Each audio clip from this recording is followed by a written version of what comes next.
As the echoes of the Charmony Festival fade, the Inter-Astral Peace Corporation successfully establishes itself on the planet of dreams, with the nameless of the Astral Express becoming one of the planet's shareholders.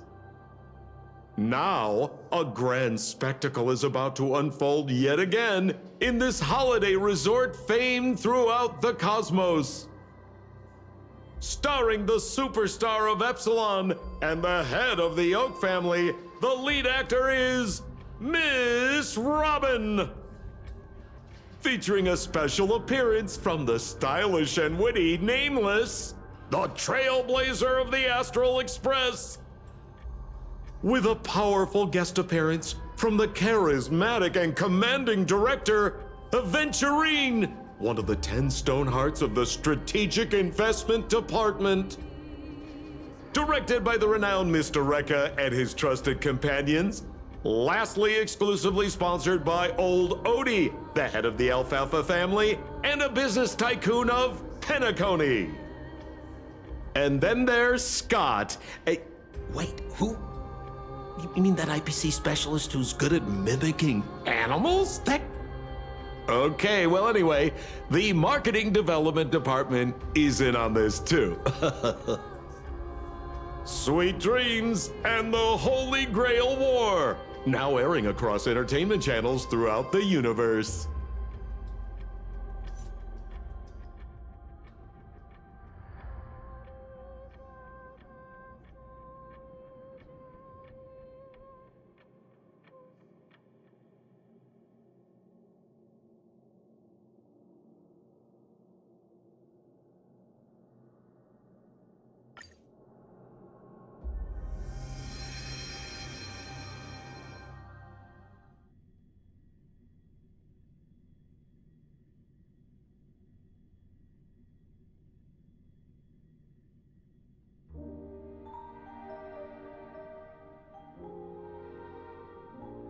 Huh? Isn't that Robin? What's she doing here?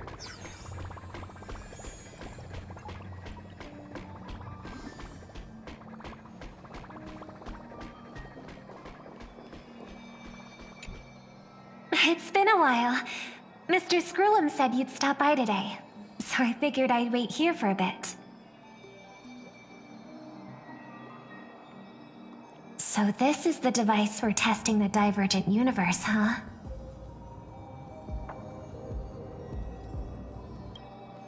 Oh, you've got the wrong idea.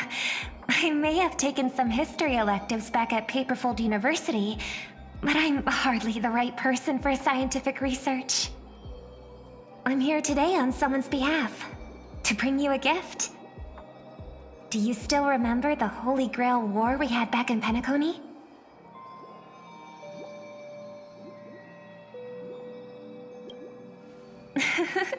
Not surprising at all. This so-called Holy Grail curio is bizarre indeed. Even though I still recall that adventure we went through together, some of the details get a bit hazy when I think back on it. Old Odie gave me this Holy Grail as a token of gratitude for everyone who participated in the war.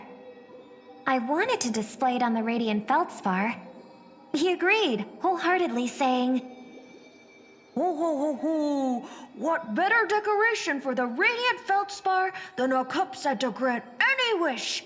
Talk about grandeur! Mr. Scrollum was entrusted to neutralize the power of the Holy Grail. Now it's just an ordinary dream bubble, stripped of its wish-granting properties. I've always wondered, if the Grail really could grant you a wish, what would yours be? A wish, huh? Feels like someone asked me a similar question during the Holy Grail War.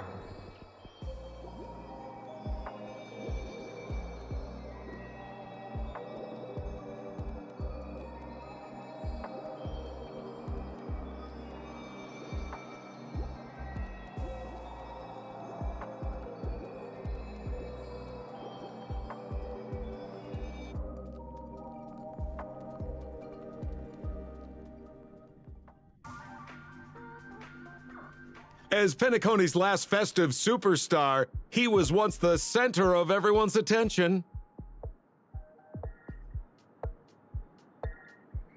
And now, with the unprecedented First Penaconian Holy Grail War about to kick off, he is back in the spotlight. Come on, buddy. Is that what is it called? Tattoo? And? It's the command spells. Right. Command spells. Proof of your selection to join the Holy Grail War. They say its power lets you command legendary figures from Penaconi's history to fight for you. And now let's give up the floor to the star reporter of the Crystal Daily.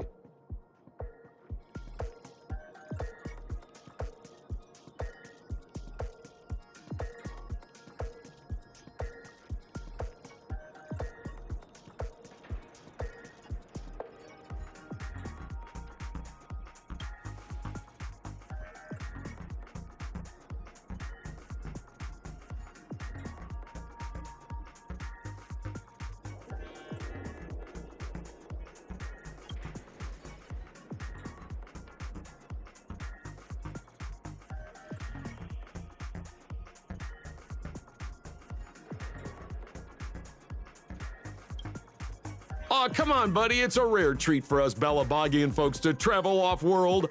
Running into an old friend on an alien planet?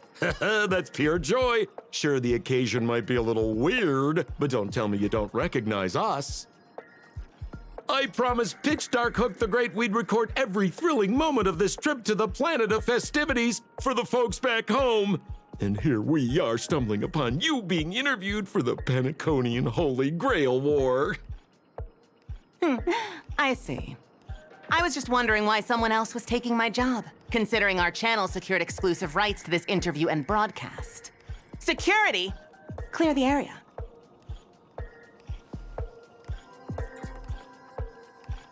Hey, even the money-loving Alfalfa family wouldn't charge such a cute kid a licensing fee, right? Miss, consider it charity. Let this kid finish her social studies project. I mean, what's the harm in that, Assistant! Get these two out of here!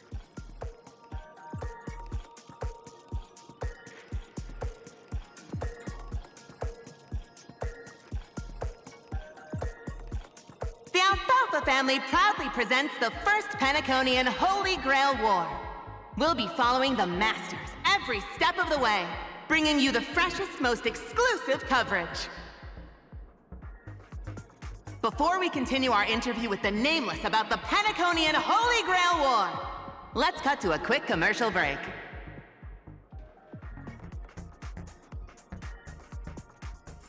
Ladies and gentlemen, I'm sure you've all heard the legend of the Holy Grail, haven't you? Across the vast cosmos, such tales abound. Seekers embarking on grueling journeys in pursuit of a miracle capable of turning their deepest desires into reality. Yet, rare few ever have the privilege of witnessing its existence firsthand. But today, I bring you all that very opportunity. I have brought the omnipotent wish-granting chalice, the Holy Grail, to Penaconii. Of course, the right to make a wish is a privilege beyond measure. And like most competitions in life, if you want to claim your reward, you'll have to fight for it. The Holy Grail will summon heroic spirits, legendary figures from Penaconi's rich history, and bring them back to life. And you, daring dream chasers, will become masters, commanding these servants in battle until only one survivor remains. Worried it sounds a bit violent? Afraid it might turn into another Tychean Robo-Ball competition with limbs flying and blood spattering everywhere? Fear not. Mark my words. In the sweet dream of Penaconi, there is no such thing as death. Any violence you witness is nothing more than harmless spectacle. The only thing real is the prize of having your wish come true. After all, this is the planet of chasing dreams. Here in Penaconi, anyone with a dream in their heart has a chance to make it a reality. Now, brought to you by the Alfalfa family and proudly sponsored by Soulglad, the high-stakes battlefield where dreams are on the line. The first ever Penaconian Holy Grail War. Let the games begin.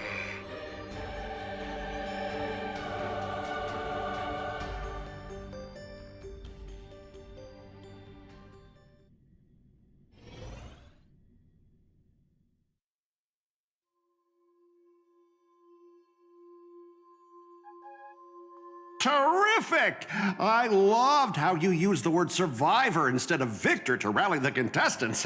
Nothing stirs up a person's drive quite like the goal of simply staying alive, What an inspiring speech, Mr. O.T. Even Louis Fleming himself couldn't have done it better.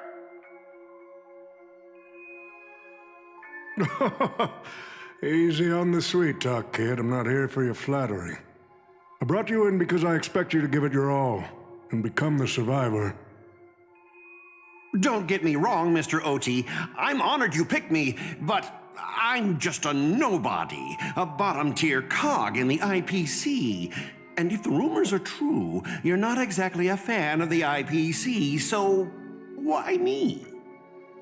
I sent invitations to Pennaconi's top shareholders and family heads, welcoming them to join this Holy Grail War. Some accepted. Others turned their noses up, dismissing my carefully orchestrated spectacle as just a marketing stunt. Seems like living in luxury has dulled the ambitions of the so-called elite. But underdogs like you're a whole different story. Now, remind me again, what wish would you make to the Grail? Me, Scott? I'm just a lowly grunt trying to climb to a P45 corporate rank.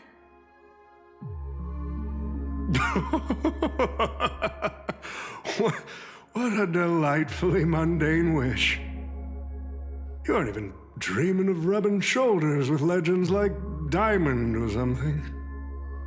But compared to lofty nonsense like world peace, your dream is refreshingly grounded.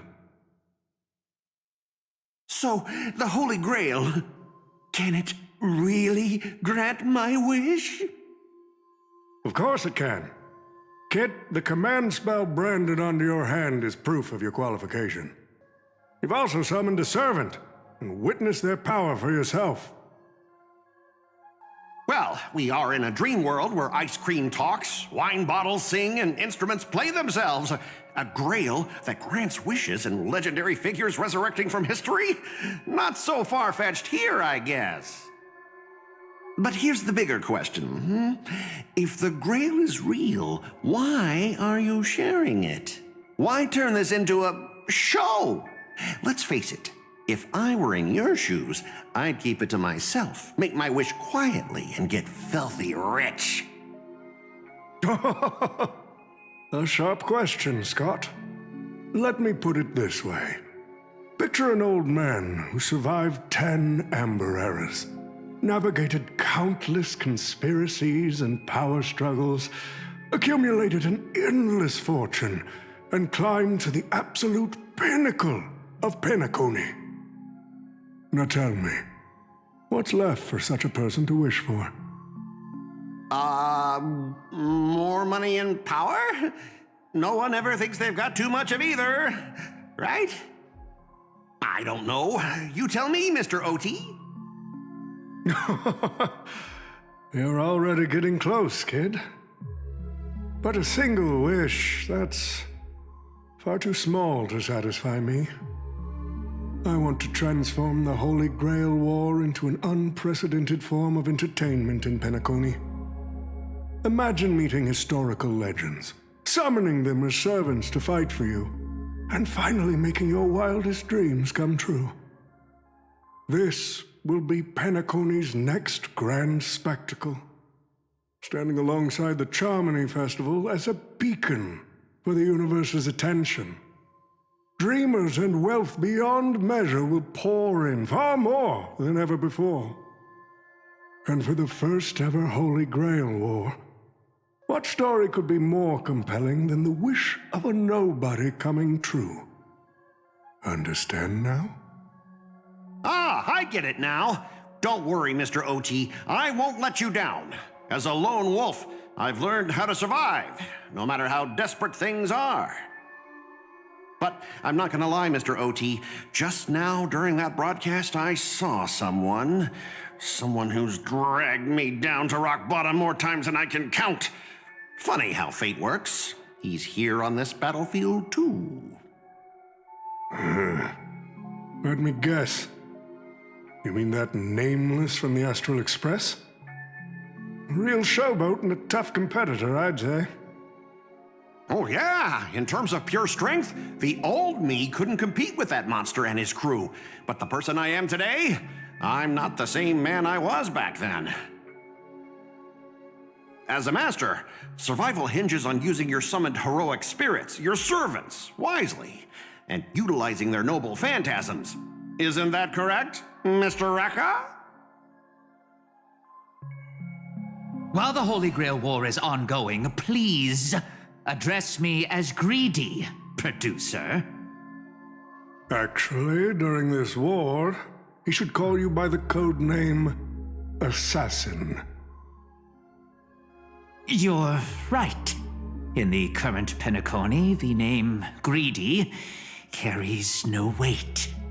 Best not to bring it up. You got a chance at a second life. It's best to let go of fragile pride, old friend. Names tie you to your past. They also expose your weaknesses. A wise competitor hides their true self from the opposition. Listen up. I had to offer him film credits and the chance to experience a heroic spirit's memories just to convince that director to act as your vessel. You've always dreamed of creating a masterpiece that would shake the world and cement your name in history, haven't you? On that point, you and Mr. Rekka share the same goal. Don't waste the opportunity I've created for you. Go record the stories of the participants in this Holy Grail War, and help this ambitious young man by your side fulfill his wish. Following my master's command, my noble phantasm has already been trained on those you invited. I can show their movements to you both in real time. Well done, assassin. With an ability like this, we're sure to stay ahead of the competition.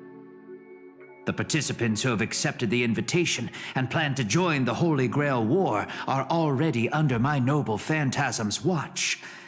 So, producer, which one do you want to check out first? Producer, time's ticking. Let's hurry and check out the other participants. Mr. Oti, summoning a servant this early, isn't that a little against the rules? I didn't realize our producer cared so much about the rules. You bet I care about the rules. It's fun to break them in the heat of the moment, but if trouble comes knocking afterward, we're the ones who get hurt.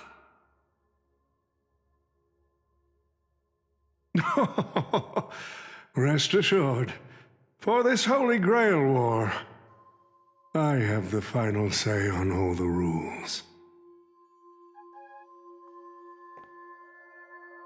Mr. Oti, summoning a servant this early, isn't that a little against the rules? I didn't realize our producer cared. You bet I care about the rules. It's fun to...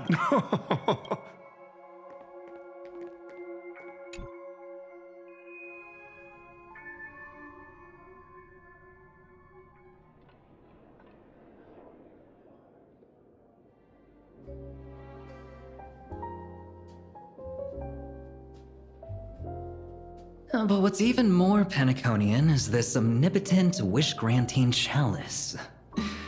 Listen to that. Doesn't it sound like a cheap business scam? Only someone from a backwater place like Eurilo 6 could be fooled by a trick like that.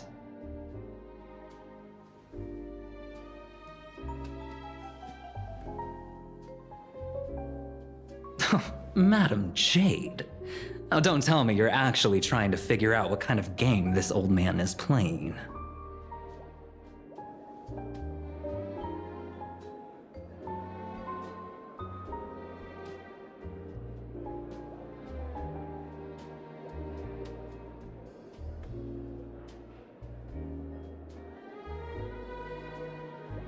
Fascinating.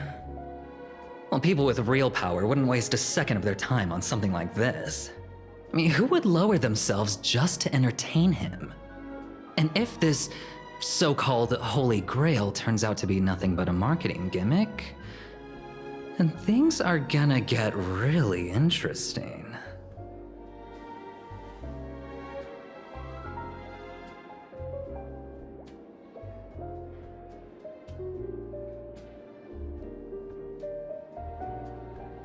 So, you believe this omnipotent wish-granting chalice might actually be real?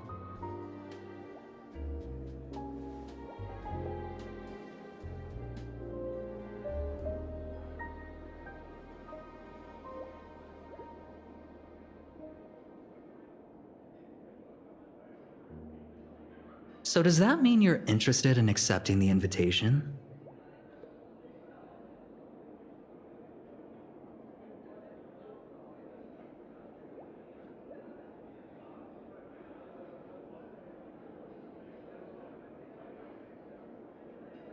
Well, placing your hopes and dreams on some unknown Holy Grail. It's like dousing yourself in oil and diving straight through a ring of fire. Doesn't look promising, but it'll be one hell of a show.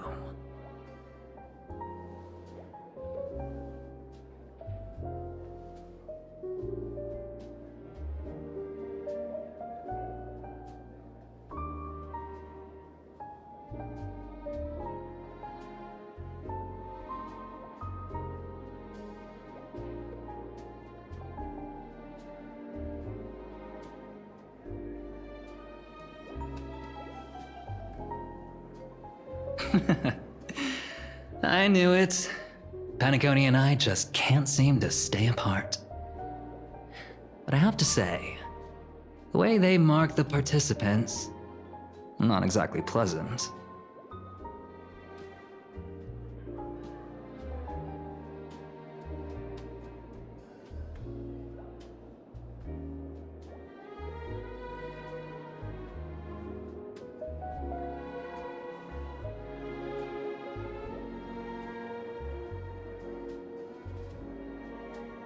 As you wish.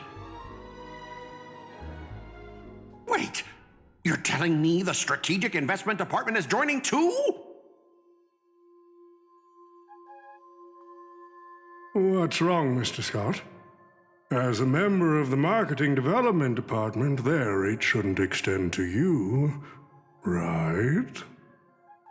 That's right, Mr. OT. Besides, with you backing me up, even Louis Fleming...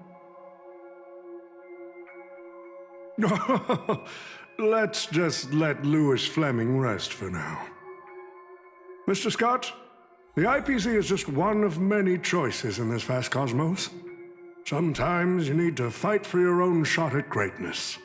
I've got high hopes for you.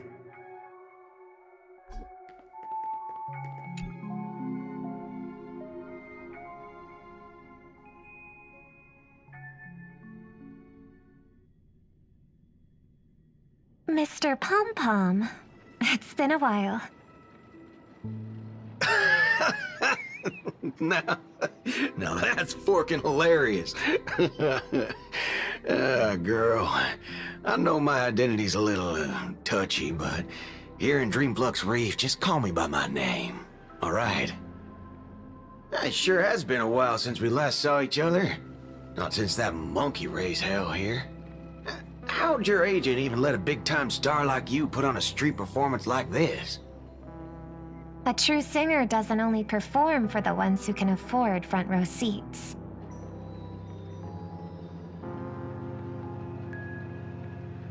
But you, Mr. Boothill, your appearance here means something big's about to go down again in Dreamflux Reef, doesn't it? Hey now, don't go making me sound like some kind of walking disaster siren. You've heard of the Holy Grail War, right? The ads are everywhere. Nobody in Peniconii could have missed it. Wait, are you telling me you're joining the Holy Grail War? Oh, why do you sound so shocked? Am I not supposed to? That's not what I meant. Or maybe that is what I meant. As far as I know, only the family heads, IPC execs, and the Astral Express crew received invitations to this Holy Grail War. Basically, the decision-makers of Peniconii. And ain't I Pom-Pom, a member of the Astral Express? That's not what I'm saying. Relax. I'm just messing with you. For some reason, that old man went and sent an invitation to Dreamflux Reef, too. Micah figured things might go down the same way as they always do. The folks up top have their fun, and the people below take the hits. So, he sent me the invite. Said I might be interested. I see. So Mr. Micah's asking for your help in his own way. Makes sense. I mean, after all, I'm a two-time hero of Peniconii. Sunday, the monkeys.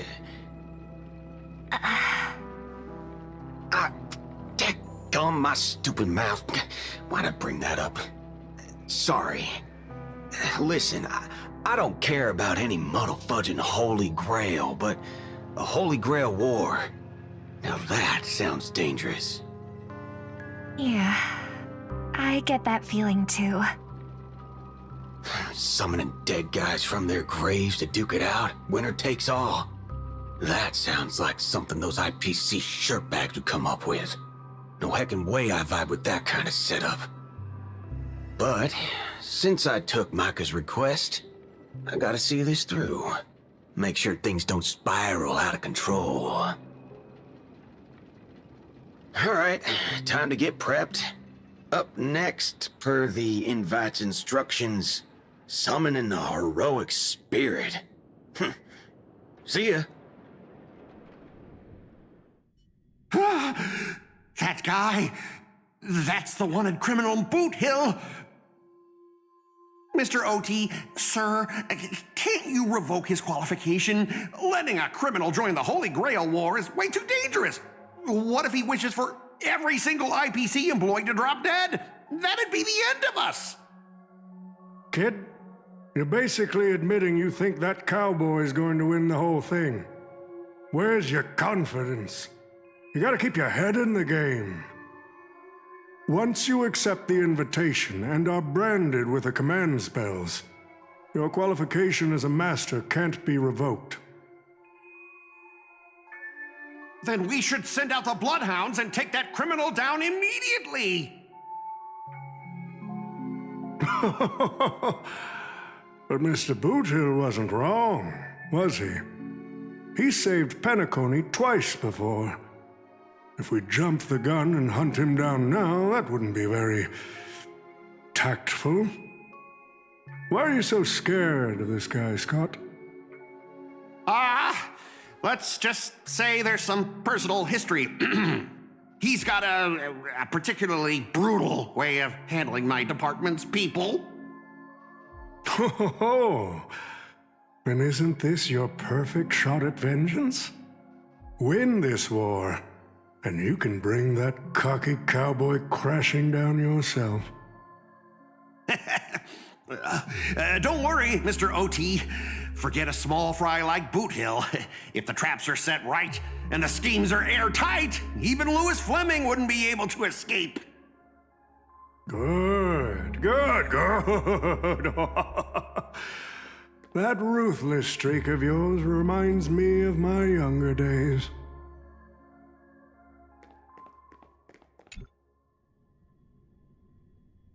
Who the heck keeps tossing garbage around?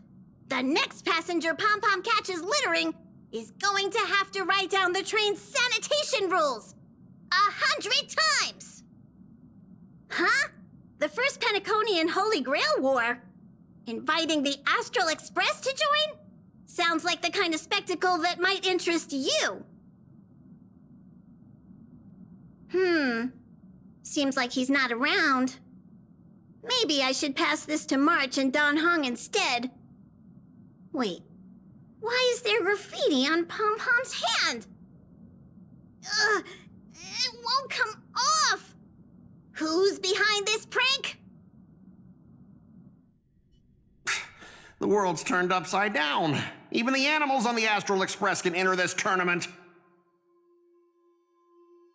Mr. Odie, should I take care of this first? No need. Letting a contestant like them compete just makes things even more interesting.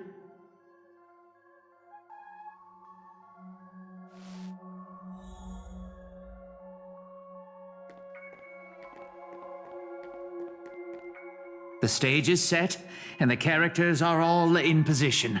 But, Master, for you and me, this Holy Grail War comes with a few complications.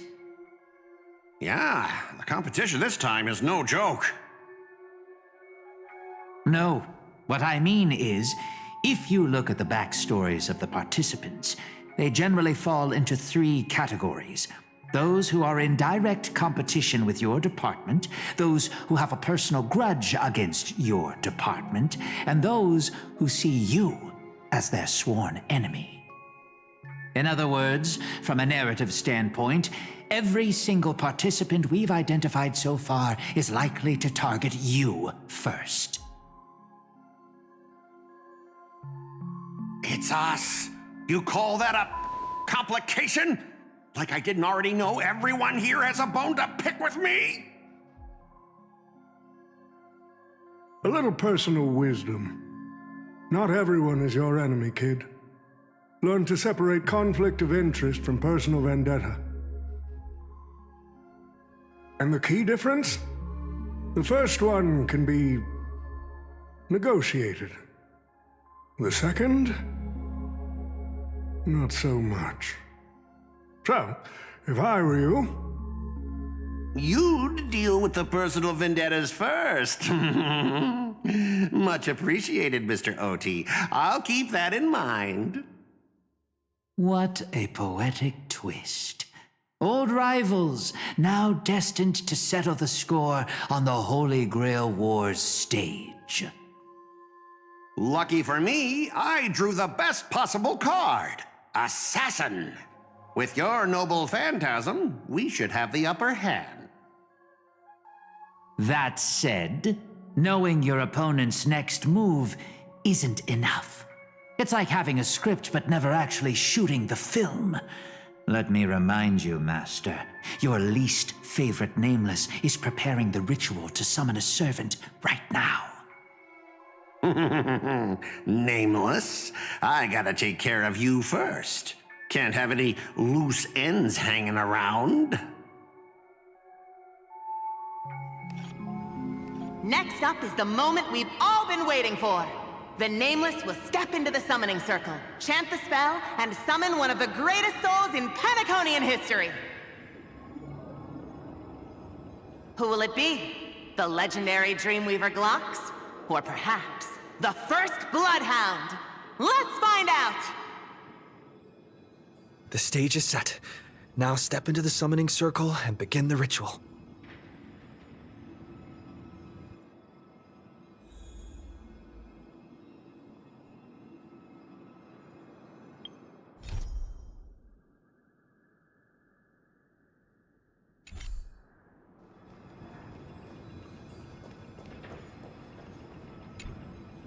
All right, let's begin. Heed my words. My will creates your body, and your sword creates my destiny. If you heed the Express's whistle and obey the crispy, crumbly pom-pom pie, then answer! I have not come to bring all the good in the world, but I am fated to perish, defeating all evil in the world. 7 souls flowing from the Ember Lord's stony heart.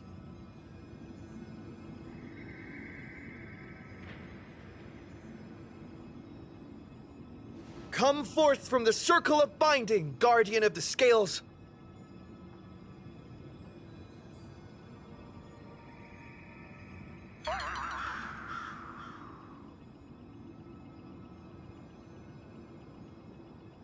So, where's the servant?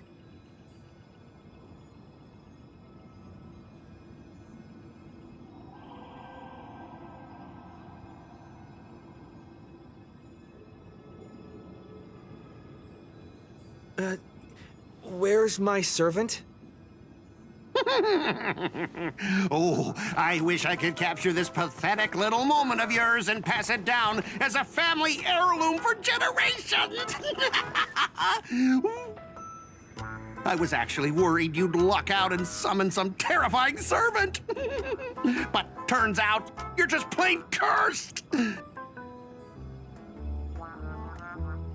Compared to you, even I seem less of a lone wolf now that I have a servant. Maybe I should let you borrow the title for a couple of days.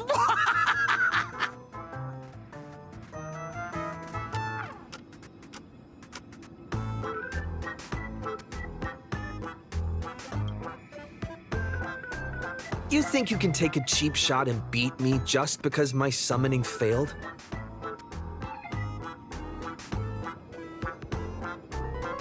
Listen up, lad. Let me teach you why rules matter. This is the Holy Grail War. Having a servant versus fighting alone? That's the difference between wearing power armor and charging in shirtless. Let's not waste time. Your summoning ritual just flopped. This is the perfect moment to serve you every ounce of humiliation you once dealt me, with interest. But hey, I'm a fair guy. Since you failed to summon a servant, I won't use mine to beat you either. Boys, go get 'em!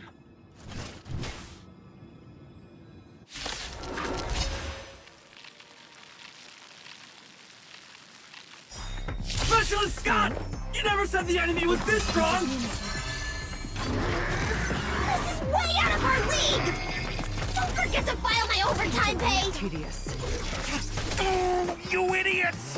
Hold the line! Eternals, the dead return!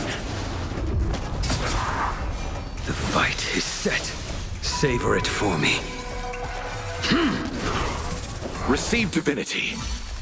Repay. I underestimated you. Failed to send you. All will be swept away by the wind.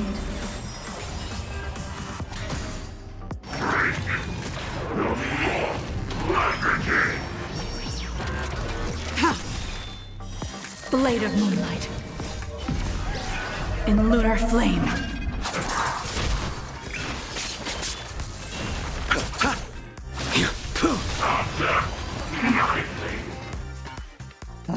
These useless mooks are even worse than I thought. Anyways, just fall back for now.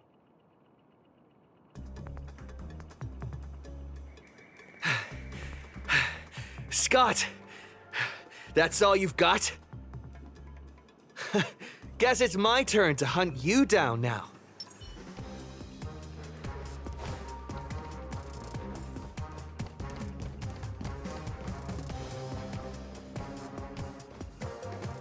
You really had the guts to chase me down, huh?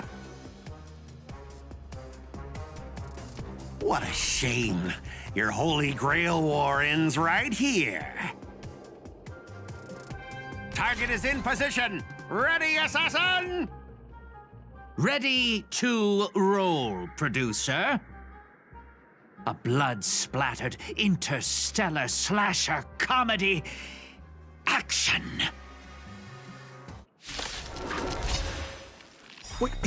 What are these things? Just some disposable extras. Nothing special. Stand down. Watch your mouth. You're very valuable to me. I will Every dispatch you. petal, all will be swept away by the wind. Your end approaches. Savor it for me. Receive divinity.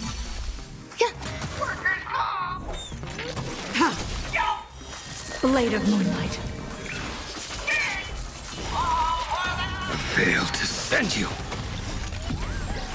In lunar flame. Until I yell cut! These extras will keep performing forever! Value, I suppose. Existence of humans. If I can't kill you, I'll exhaust you! A blade knows no mercy. Who the heck are you?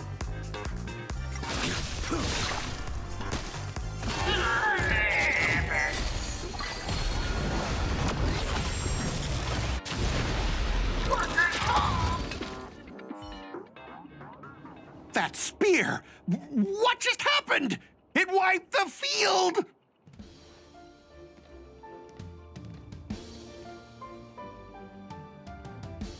Don't tell me this guy's your servant! Assassin, do something! Someone's crashed the set, producer. I'm not built for frontline combat, and that guy is bad news. So, how about we take the smart approach and run?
come on. I'll take you to try the local specialty, Halovian winged burgers. No way your world has that.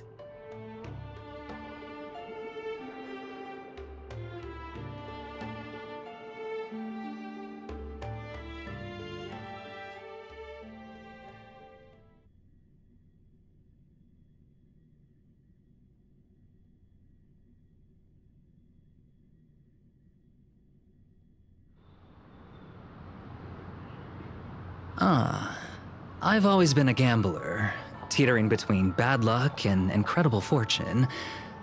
But even for me, this draw of the cards is a bit... Still, I have to say, I kinda like your servant. A partner who plays by the rules and knows his boundaries. I'd take that over you schemers any day. At least he's trustworthy. Oh, no doubt he's an incredible servant, but...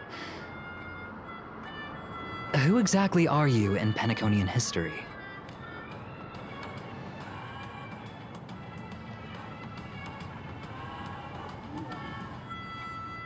Oh, looks like, just like your servant, he's from another world.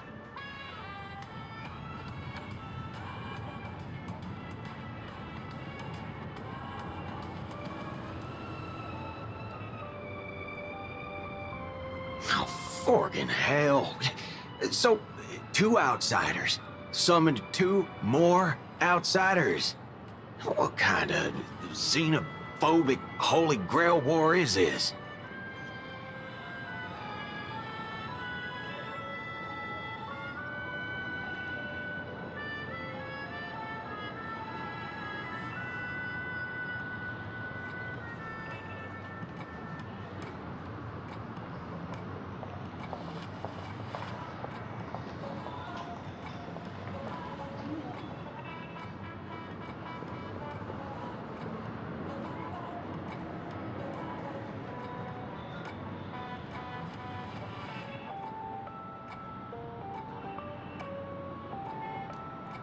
Man, all I asked you to do was a little recon. How'd you end up looking this beat?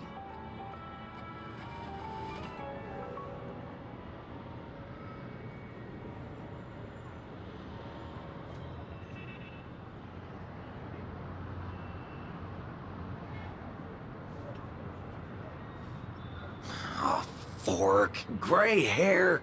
Ah, that's one of ours. Why the heck were you fighting him?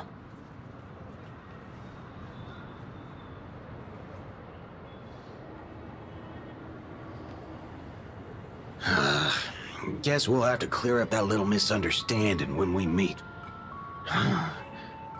You said his heroic spirit is like you guys.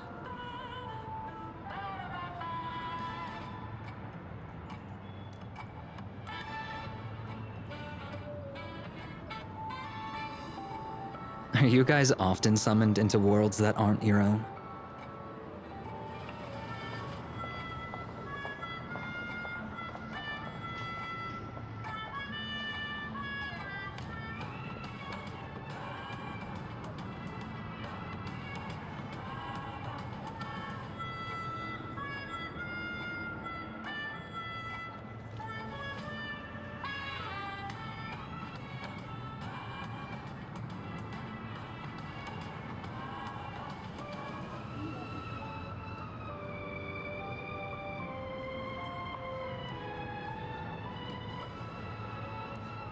Okay, what do you mean by a wrong Holy Grail War? Do you mean that in your world, the Holy Grail War is a common ritual, but in our world, old Odie completely botched the process?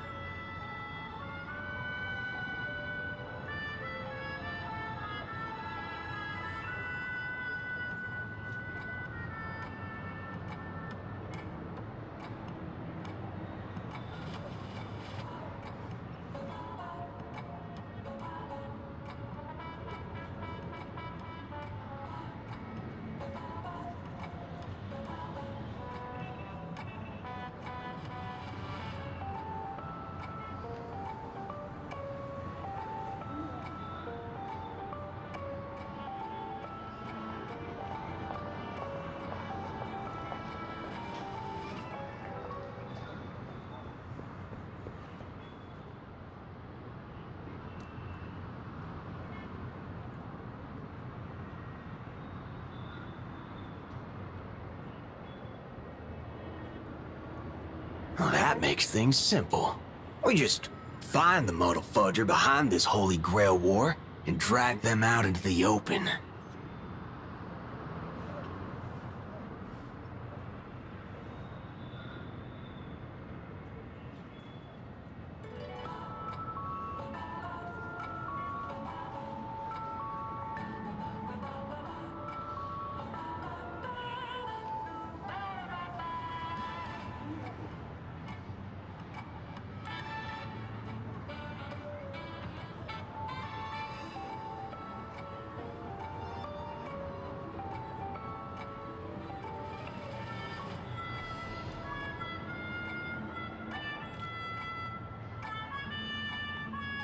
He's texting me now. What the fork? These lines. Did he just get possessed by the Night of Beauty? Whatever. It's not the first time he's acted like this. What? Already hitting you up for revenge? Nah, he wants us to meet at Clock Studios theme park. Says he wants to talk about an alliance.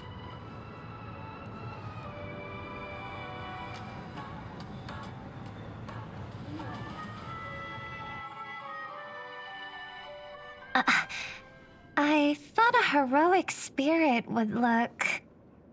I don't know... more special? This isn't quite my true form, but I'm afraid this is the only way I can appear before you. Summon at your request. I am... Castor.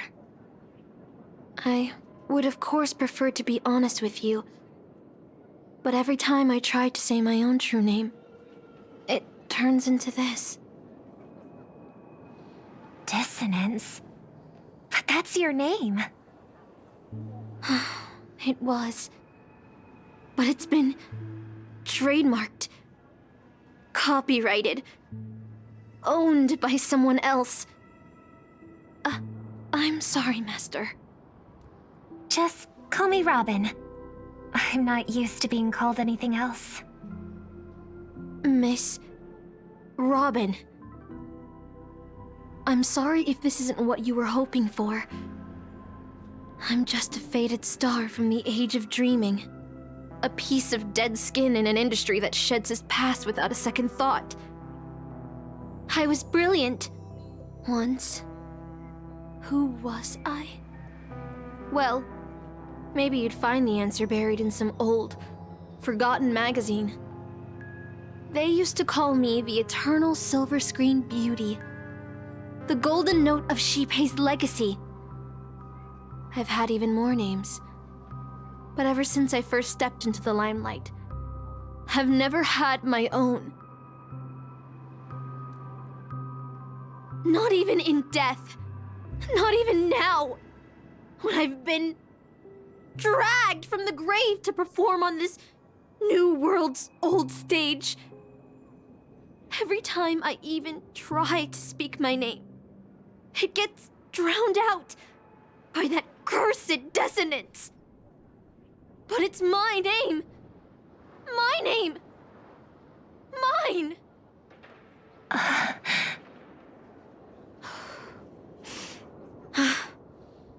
I'm sorry. It's okay. Let it out. I get it. Sometimes I want to lose control too. When we're on stage, under the spotlight, performers like us have to keep our composure. Since you can't use your real name, what should I call you? Castor. That's the title the Grail assigned me. No, I don't like that. I want a name you chose, not a name that was chosen for you. Thank you, Miss Robin. Then, call me Miss Note. For now. Funny. I don't remember being this emotional when I was alive. Maybe my fractured spirit origin is affecting my personality. No true name. No noble phantasm. Just this ridiculous talent for theatrics. But I'll do what I can. However little that may be, I'll fight for you and myself to earn a chance to wish upon the Holy Grail. You want to win? To me, the only real victory is making this war disappear. And that's something weapons can never achieve. Only song can do that. But people always remember the ones who win wars, never the ones who try and end them. Whether you want to end this war or win it, you're going to need allies. No performance is complete with only the lead on stage. I know. I was just thinking the same thing. Out of everyone in this war, there are at least 2 people I can trust. I've already invited one of them, and I plan to lay everything on the table for him.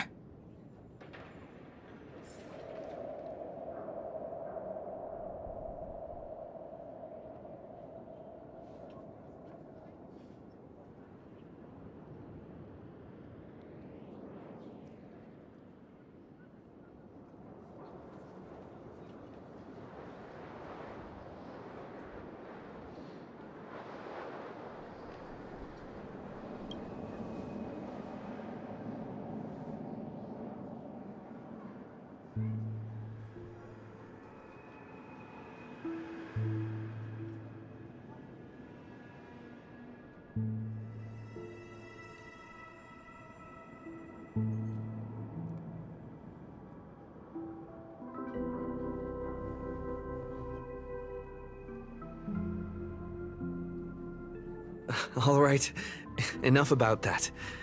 Let's find something to eat. Listening to your stomach rumble is making me hungry too.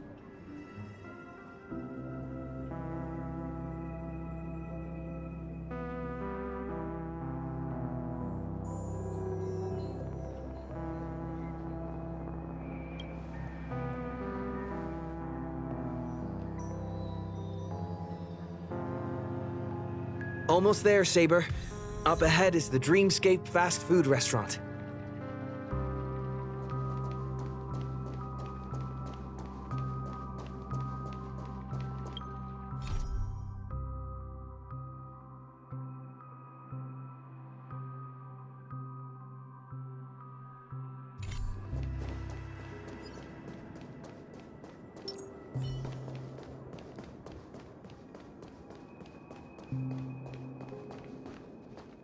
My dear guests, welcome. What would you like to eat? Wait a minute. Isn't that our festive superstar? You're here for that Holy Grail War, right?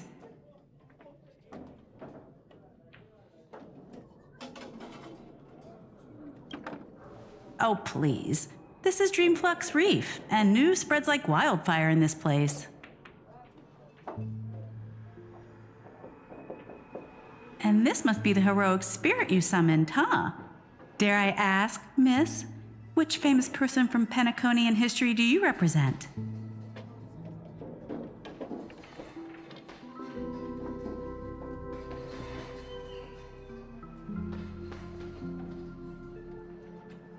Gotcha, gotcha. Like a secret recipe, huh?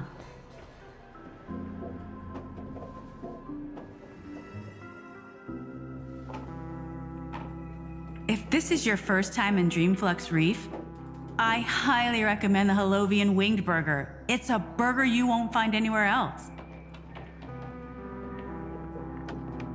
Our store only uses pure organic ingredients sourced from the Memory Zone's farms.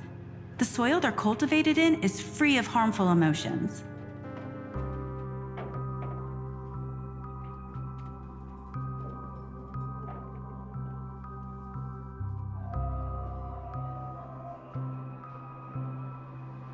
All right, we'd like 100 burgers. Okay, wait. Did you say 100? Are you sure about that?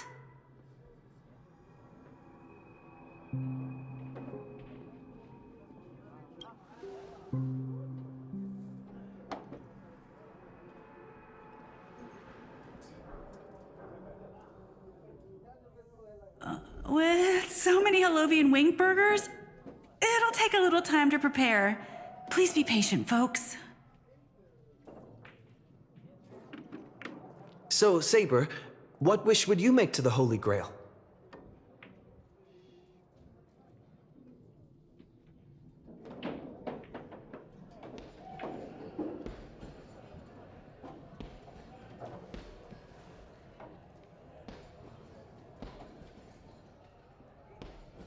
Two Holovian wing burgers, 2 bottles of Suza juice.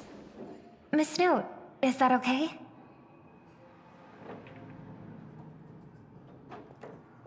Of course. But I'm afraid this isn't exactly a quiet spot to dine. We have a rather noticeable servant in front of us.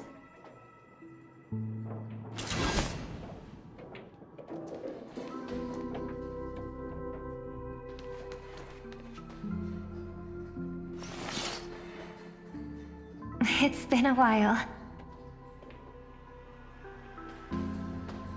Miss Note, this is the trustworthy friend I mentioned to you earlier.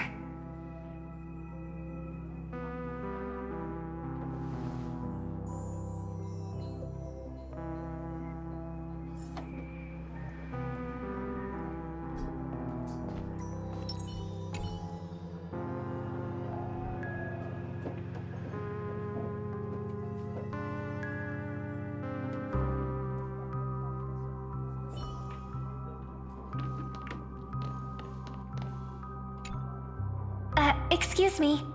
Could you please put their meals on my tab as well? Also, make sure we have a quiet dining experience. No interruptions from the other guests. I'll leave an extra tip for that. Thanks. All right, you can rest easy. No one's gonna bother you while you're eating. Miss Servant, over there? Could you turn down the murderous look? If your hand's always on your sword, I'll have to step in to protect Miss Robin.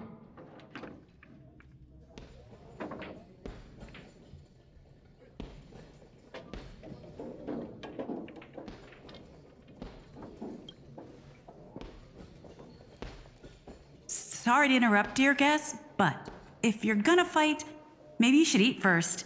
Your Holovian wing burgers are ready.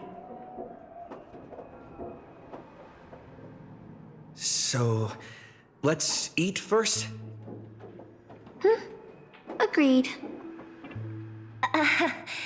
You two ordered all of this?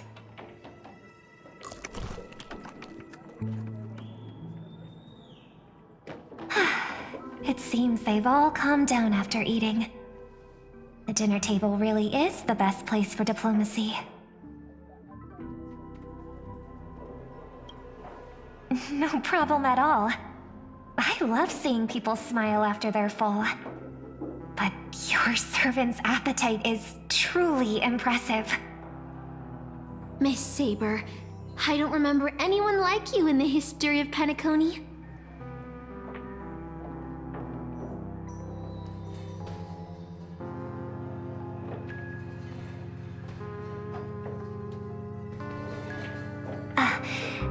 I don't quite understand what you mean.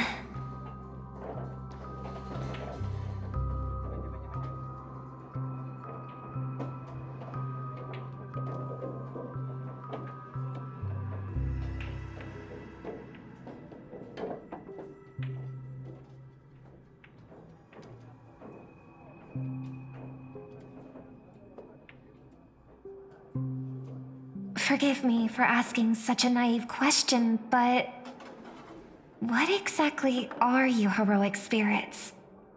Are you truly the souls of historical figures who have passed?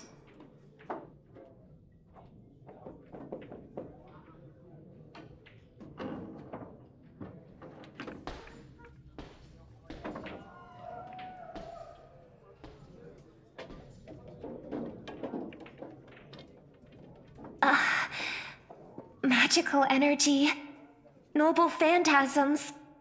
Do these things really exist?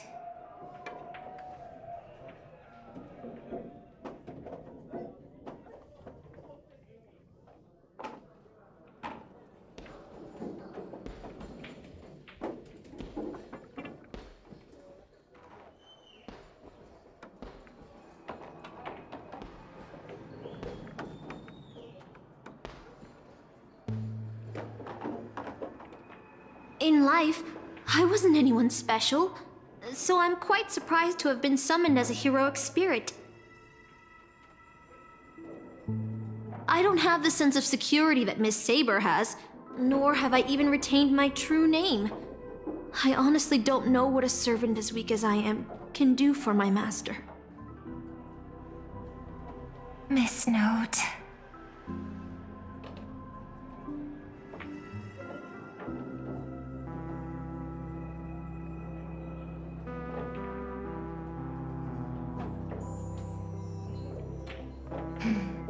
Well said. My brother once told me that Penaconi is a land of empty legends and no true heroes. To him, the historical figures of Penaconi, the legendary heroes, are all just half-truths. Images created by later generations, like products in a store window. Even their dreams turn into reality TV prizes. But at this moment, whether it's the otherworldly Miss Saber or the historical Miss Note, I'm certain you both are more real than that. And not just some commercialized product. Master, thank you for your comforting words. But in my current state, with my true name sealed, and not to mention being an enemy of that saber, I fear it would be difficult to protect you in front of other opponents, let alone help you achieve your dreams. I'm the last remaining head of the Oak family, a chord master of harmony. I'm not as fragile as you think. And as of now, I no longer have a wish to entrust to the Holy Grail. Master, what exactly are you saying? If you no longer have a wish to entrust to the Holy Grail, why did you accept the command spell, step into the summoning circle, and call me here?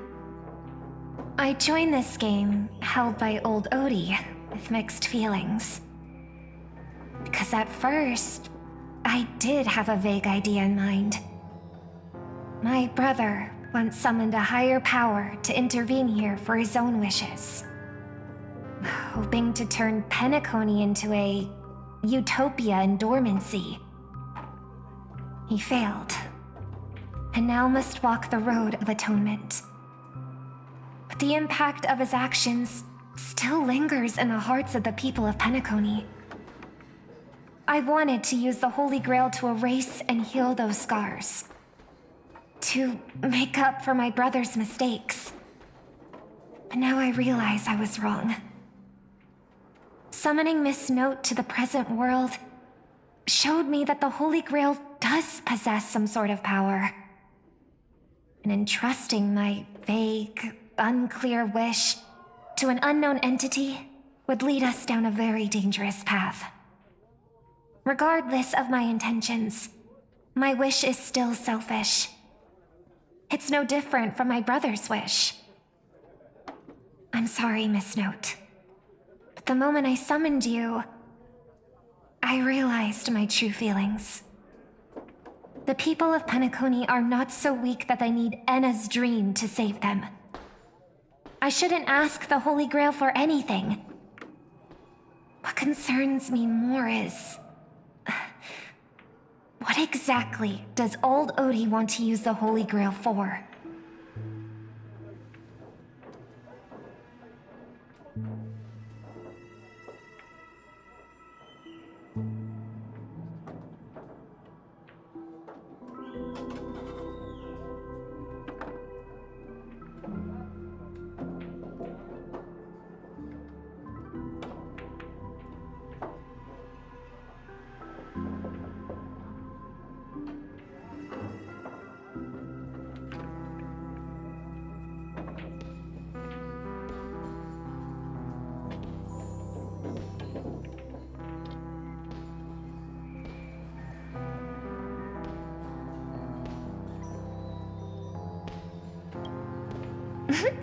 That's right.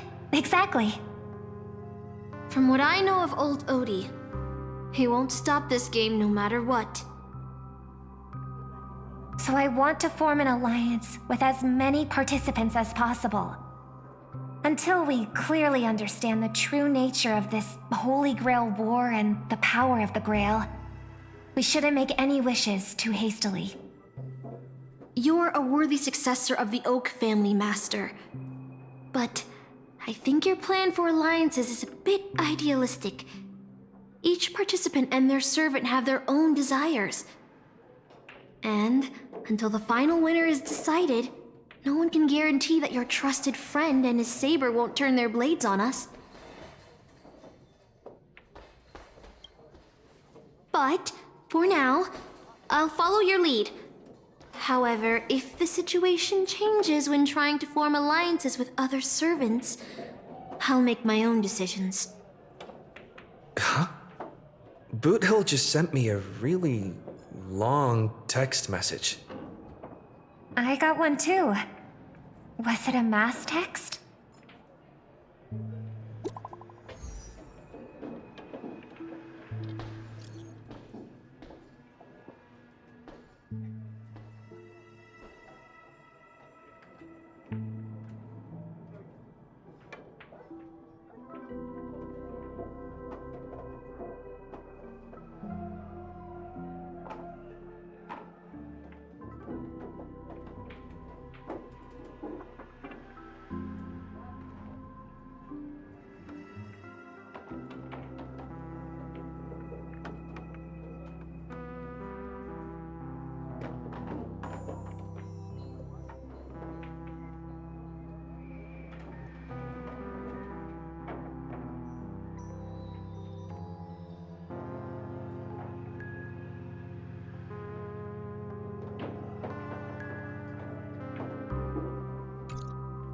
Is this a text from Mr. Boothill?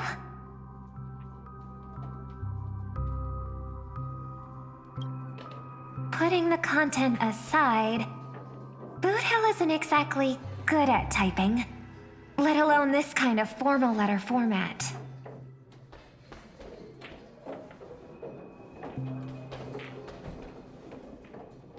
See? Peace is just the interlude in a war. That Boothill. He's probably already been taken down. No, he's a seasoned warrior. There's no way he's out this early. But someone must have gotten their hands on his phone and is using his identity to lure us to Clock Studios theme park.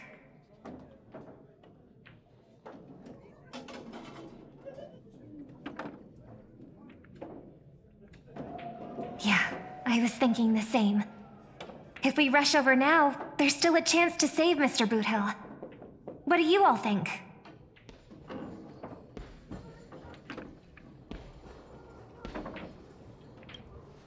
I believe he'll make it out safely too.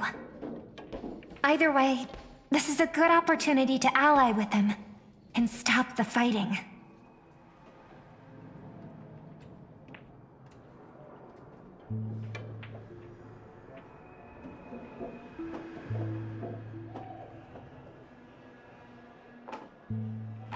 Then let's head out.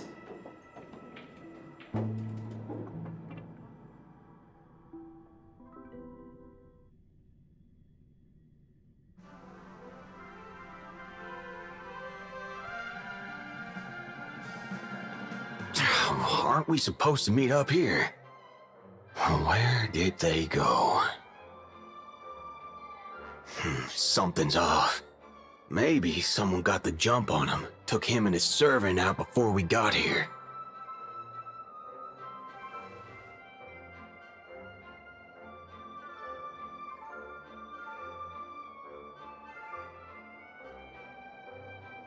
Or maybe our old friend is concerned about an IPC employee showing up. So they're lurking in the shadows to assess us.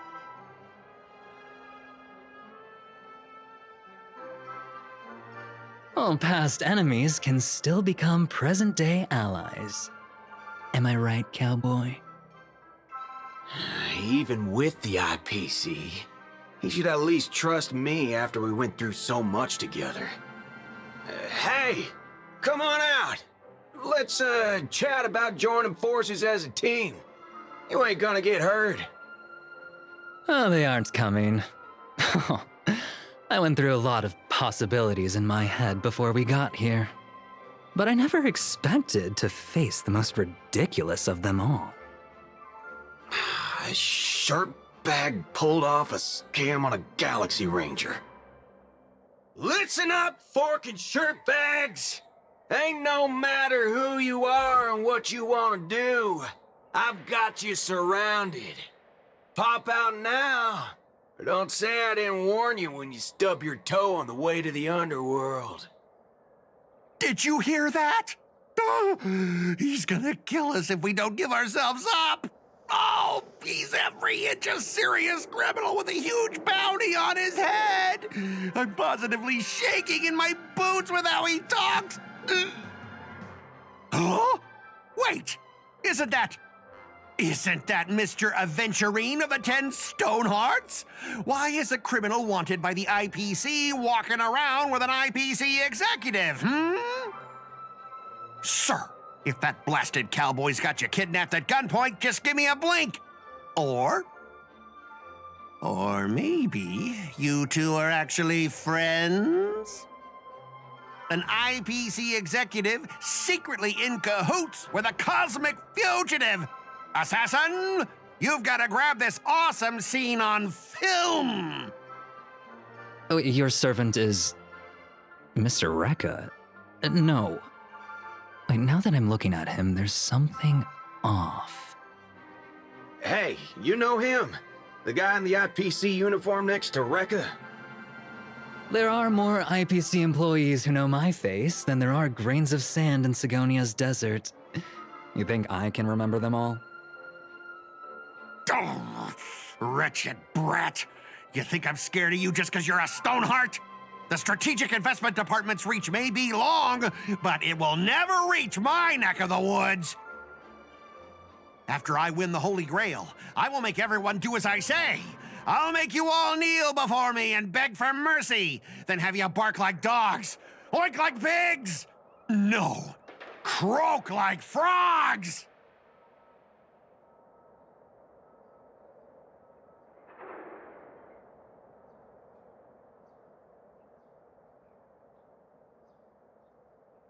So old Odie even sent invitations to your department? But I thought you folks barely stationed anyone at Peniconii. Unless your name is... Huh? Oh, have you actually heard of me? Never mind. There's no way I'd ever remember the name of some nobody. Ha! You high and mighty executives have never treated us basic workers as people! You would send me to a primitive post like the Cienjo with one word and switch me over to Peniconii with the next! I thought Peniconii might be a juicy gig. But all I've done every day is talk business to a bunch of papashi! It's making my neck crank even worse! But hey, all of that'll soon be a thing of the past. Aventurine? Ha! I'll replace you and become the new Stoneheart of that name. Assassin, use your noble phantasm to bring me victory!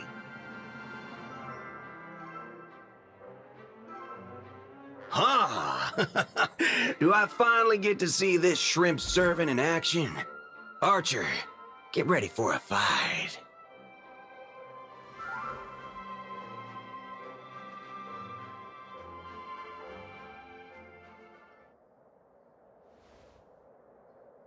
The filming has begun, actors.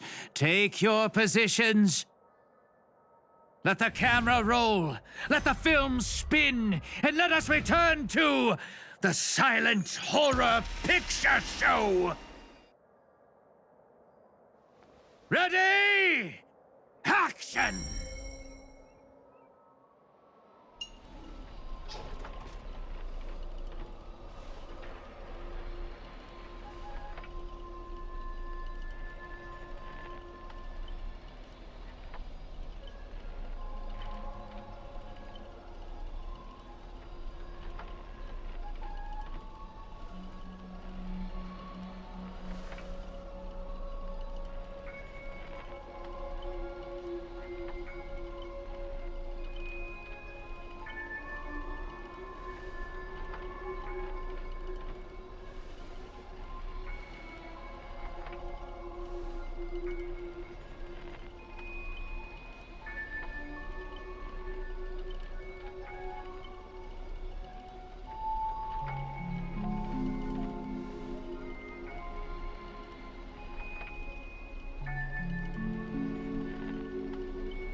I've always wanted to see you people like this. A bunch of idiots subjected to my every whim.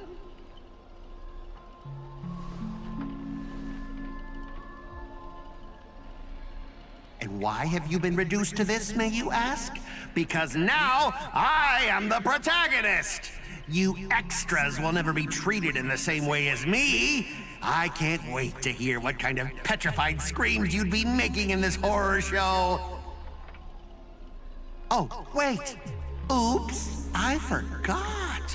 No one can hear their own screams in Assassin's Noble Phantasm!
You want to leave after entering Boss Scott's turf?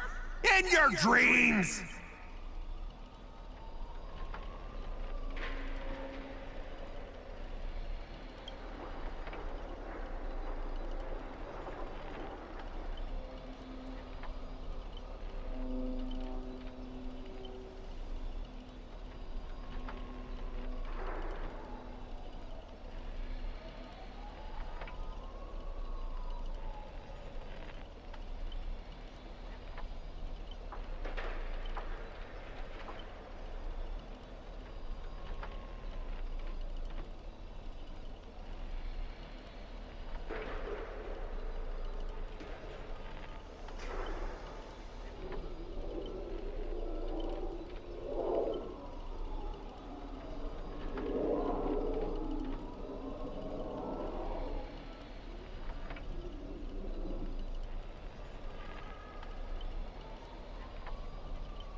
Supporting characters with no voice dubbing shouldn't waste the audience's time with your lines. Ready! Action!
You fool!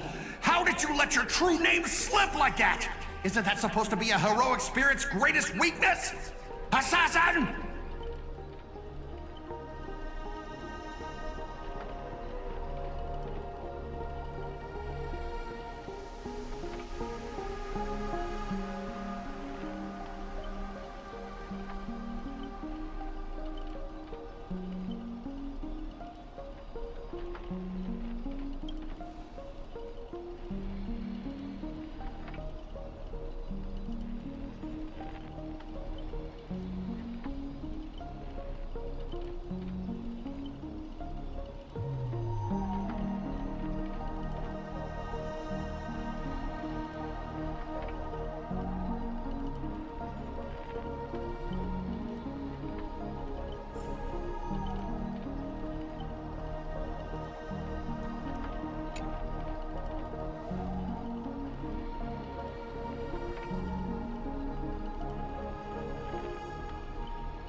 Trying to run?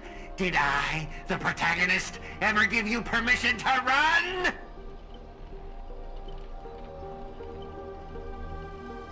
As the star of this film, I'll be the one to personally tear you all apart limb by limb.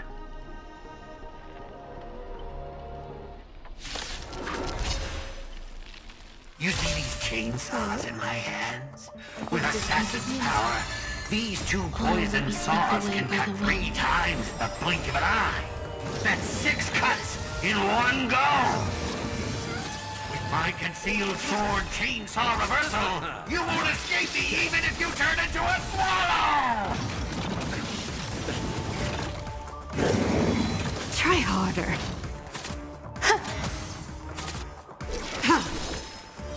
Blade of moonlight.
Is this what you meant by giving me more power?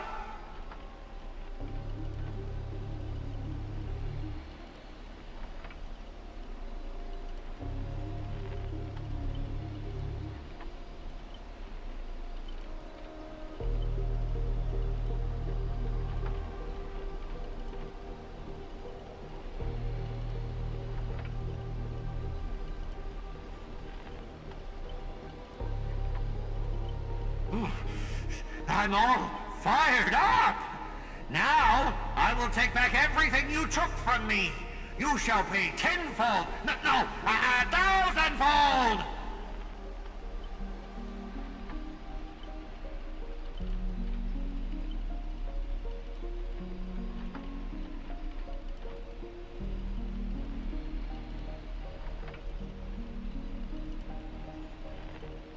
Private disagreements? You ruined my life! You made me bark and oink and face a demotion, moving from one puny post to another in the cosmos, in despair and misery! And this is what you call it? Private disagreements? You and your little entourage of extras. You won't get to be cocky for much longer. The power inside me is breaking out, trying to be free. 1 Scot, 2 Scots, 3 Scots. My scalp is scratchy. 2 got stuck in there.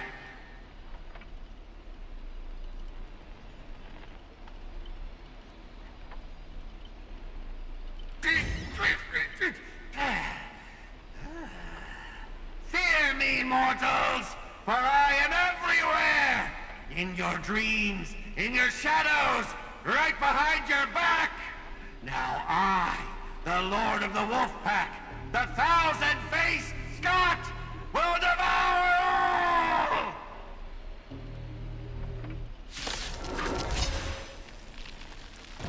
I've got 7 ways to end your lives! 7! Will be revealed. Let me show you the overwhelming strength in numbers!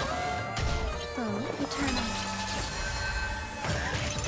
Well timed. Blade of moonlight.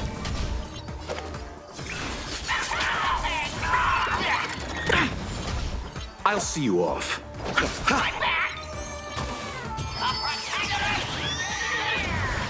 Bloom. I failed to send you. Eternal sleep. The dead return! Savor it for me. Scott, don't you think you messed this one up? All will be swept away by the wind. Oh, shut it! Weren't you just getting your butt kicked a moment ago?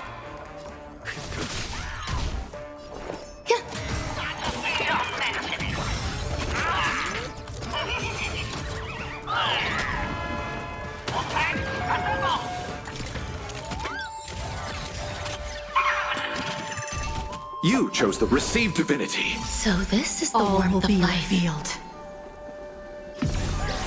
In lunar flame.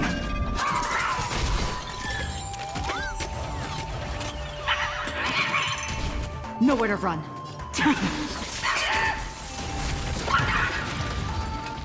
We are gathered here today to commemorate the many Scots who have sacrificed their lives again and again. Well, if those dead weights weren't dragging me down, I'd have won ages ago! The true lone wolf walks alone. Only weak rabble sticks together. Coward! You've been hiding at the back all this time! Even my eyelashes did more work than you!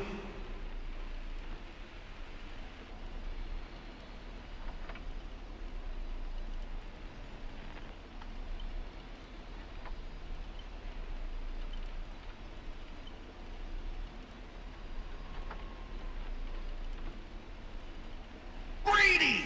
Do you still even want the Holy Grail? Go change the script on the fly! Move the stage props! Give me more power! Let me crush them all! Crush them in the palm of my hands like a true villain!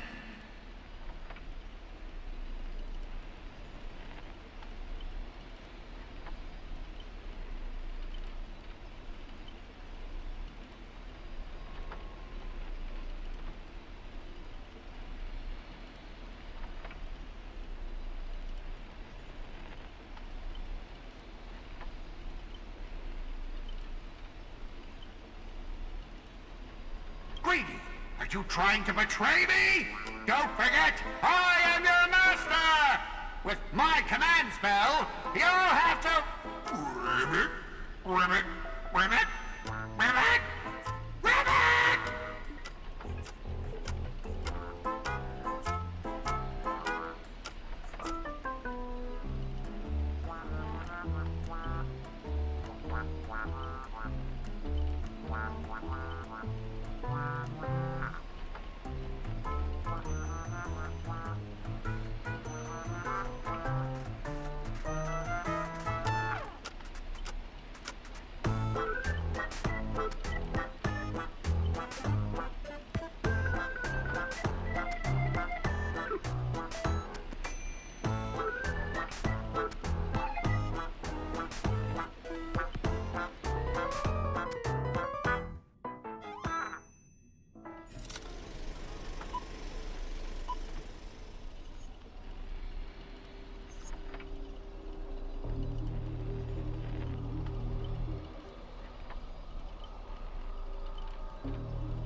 Ribbit, evil spirit, why do you despise humans so? Is there not a single ounce of love or compassion in your heart, Ribbit?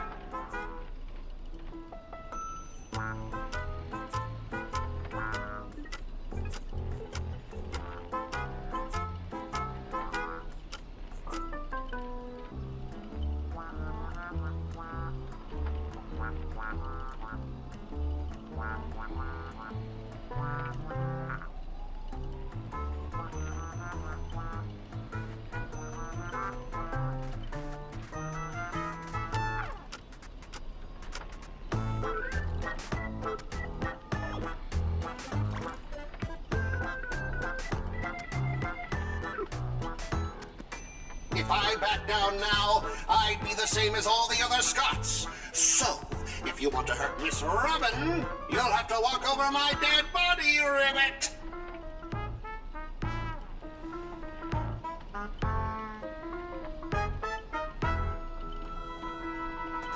Old foe, you've arrived just in time. Help me! Together we can crush this blasted evil spirit! Doesn't matter if you want to punish me later or demand an explanation. As long as Miss Robin is safe, you can do whatever you want with me, Ribbit.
Ribbit?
Rivet?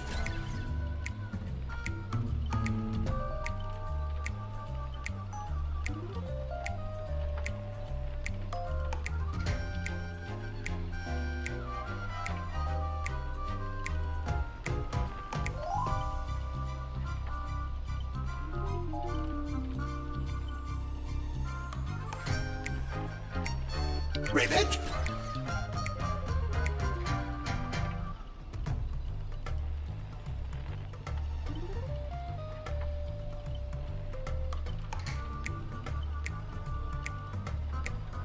Rivet, rivet!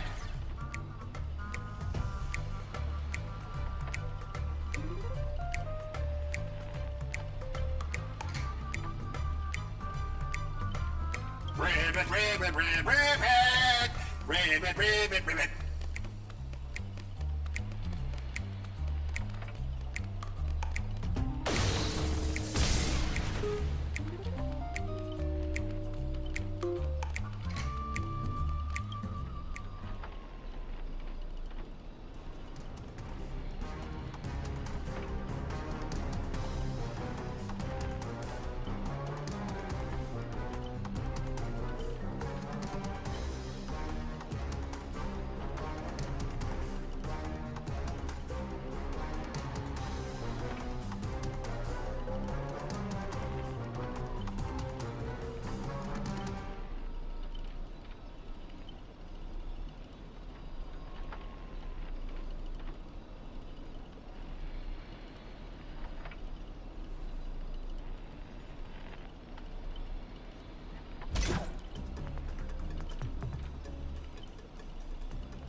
Rivet! Here comes a hero of justice, Rivet!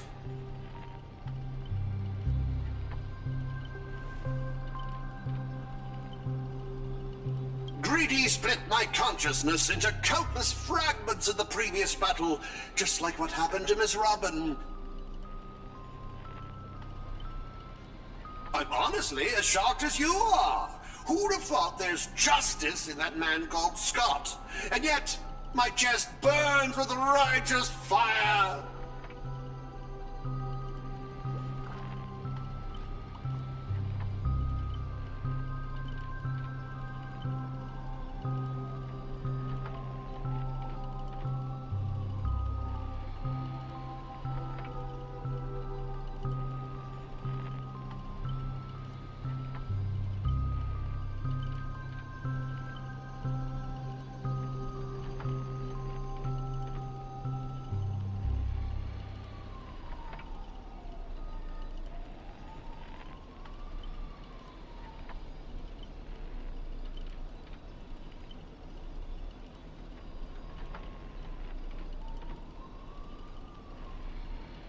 Then, I thought, what if this is all part of Scott's plan?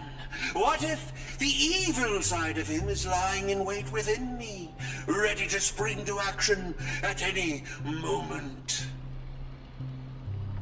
I want to go with you to save the other Miss Robins, and I also need someone to kill me if Scott ever takes over my body.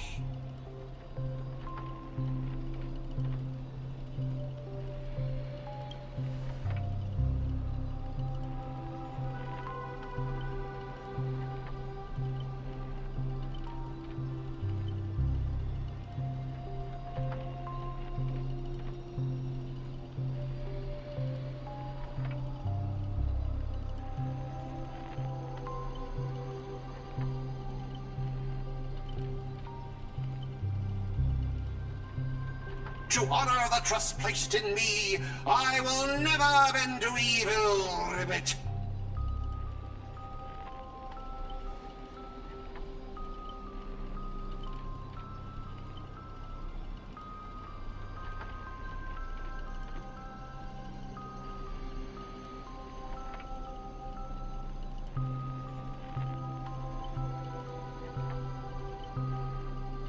Ribbit!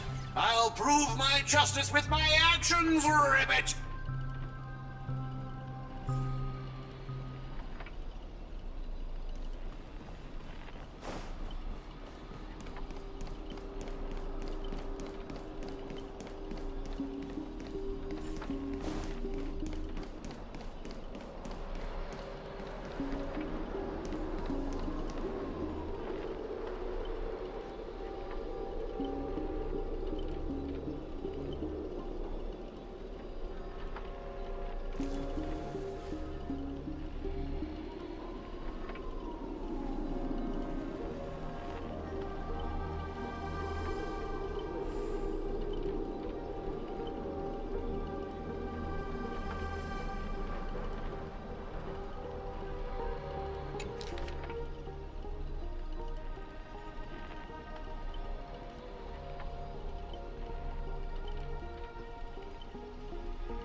Can't keep going with all of you. But I'll die happy, knowing that I gave my life for justice, to keep others safe. Tell Rakshmi, the night we broke up, I lied to her. There's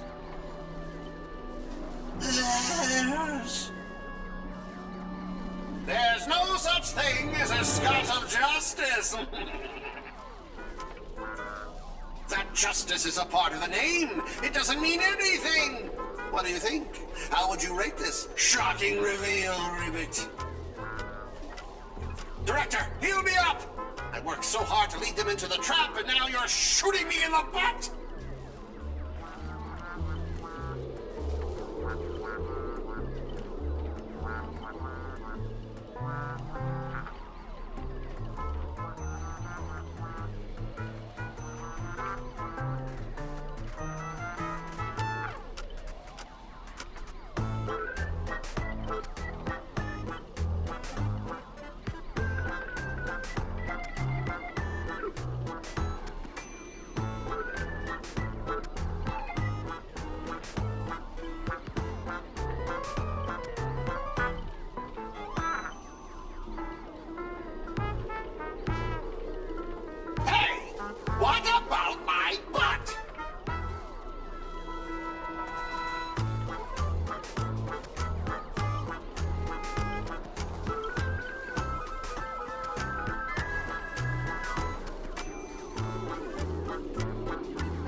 So, all will be swept away by the wind.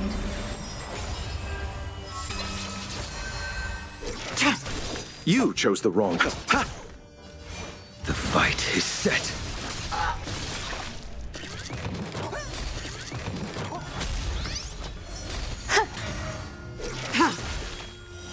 Blade of moonlight. In lunar flame. Receive divinity. The dead return!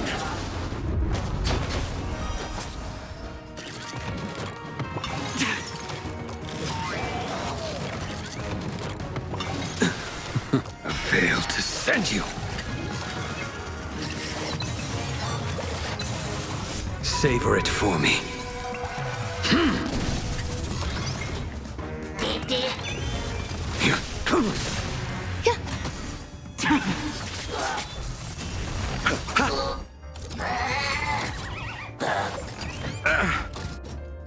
All will be swept away by the wind.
treasure! What about my butt? My butt!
Archer, as my servant, you'll come with me, right?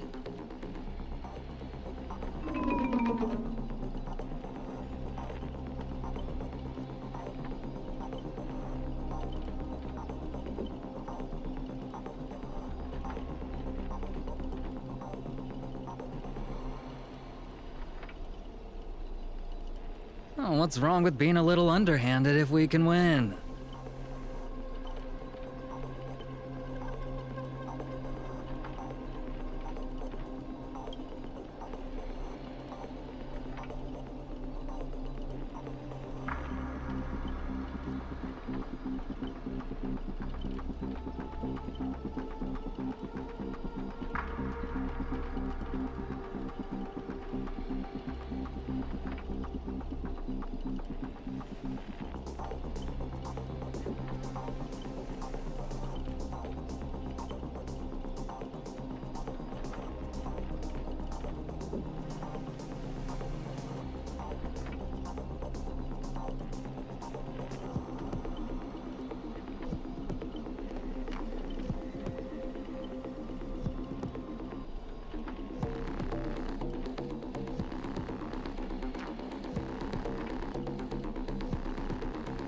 So you still refuse.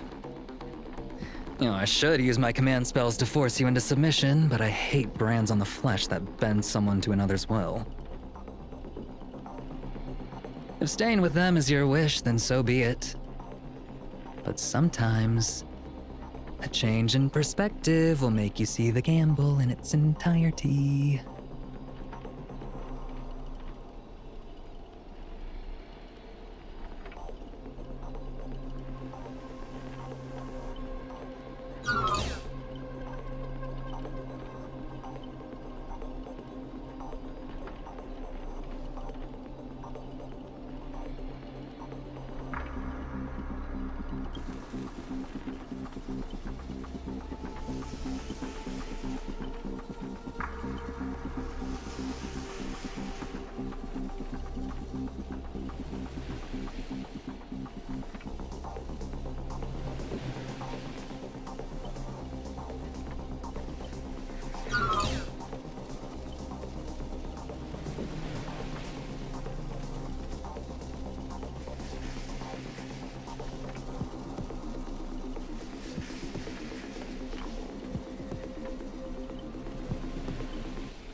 Your end approaches.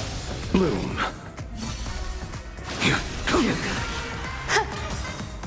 All will be swept away by the wind. Failed to send you. Receive divinity. Save it for your own Repay. Eternal The dead return! Blade of moonlight. In lunar flame.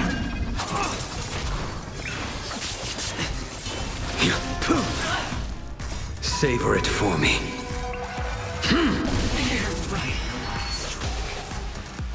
Going all.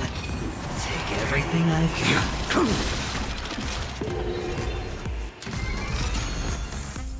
Savor it for me.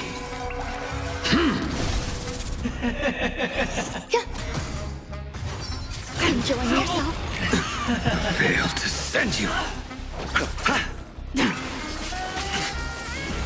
Prepare for some timed. Sunbow eternal. I'll see you all.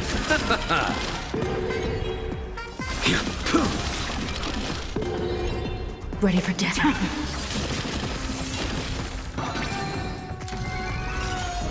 It's all or nothing! Enjoying yourself? Bloom. In lunar flame. The dead return!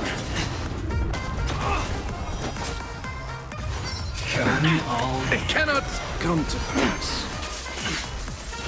Receive divinity. Final flame. Down. Everlasting. Serendipity! Fail to send you. I will dispatch you. The fight is set. Every petal, all will be swept away by the wind.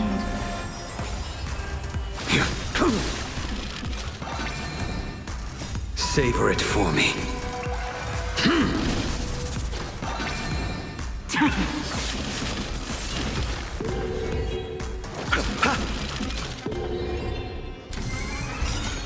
It's all or nothing! Nothing. Bloom. In lunar flame. Fail to send you.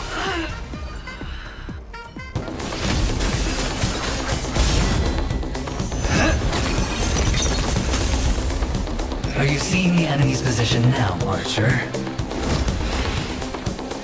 Now it's time to put an end to this!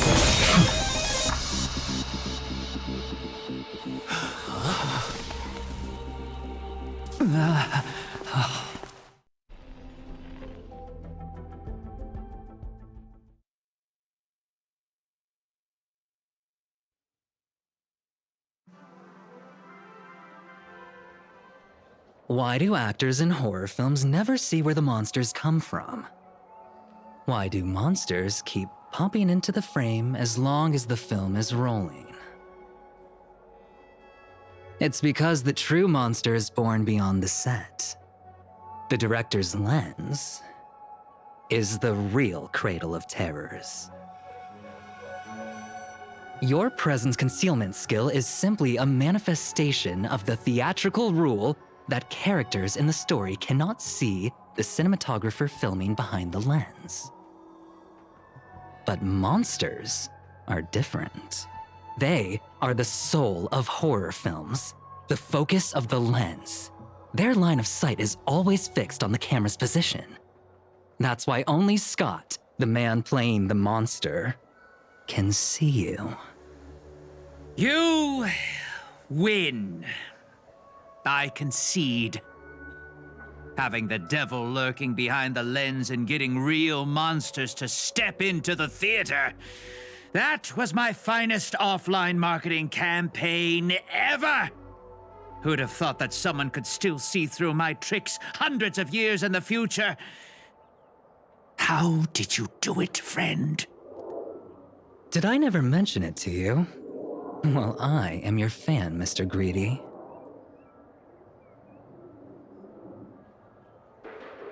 A director of flops from centuries ago, catching the eye of a big shot from the strategic investment department. Thanks for the compliment, but that was a pretty bad lie from you. Oh, have more confidence in yourself, Mr. Greedy. After I stumbled upon your first movie, curiosity led me to dig through the archives of Greedy films. Now, you had each moviegoer sign a death and liability release waiver before entering the theater. And you released memory zone memes into the theater at intermission. Oh, these interactive marketing tactics were way ahead of their time. You could smell out exact market demands and deliver maximum impact with minimal resources. Oh, had we met back then, I would have made sure to secure a spot for you in the marketing department. I'd rather not be recognized for those achievements. You could have been rolling in riches. But you poured everything into filmmaking to create something you loved. You're a director worthy of respect for that alone. But what you've done is unforgivable. The watchmaker said almost the same thing to me back then. But like I said, I concede. I have no talent and can't create true art. I've come to terms with that after dying. Then could you tell us old Odie's plan? If he truly wanted to achieve his wish, he could have easily hired a few masters to stage out a variety show with a rigged outcome. But he deliberately gathered a group of uncontrollable individuals to participate in a Holy Grail war that might never even happen. Mr. Odie gave me a backup plan before I came here. When I lose, I'm to humbly admit defeat and invite everyone to the Grand Theater. Mr. Odie and the Holy Grail will be waiting for you there. You'll hear all the answers from him. And you, my fan, this little behind the scenes is just for you. I believe the reason Mr. Odie reached out to you all is simple. You'll bring in higher ratings for this show. There's nowhere in Peniconia more fitting for a grand finale than the Grand Theater. Oh, Mr. Boothill, why are you looking at me like that? Didn't expect someone like you to be that fudger's fan.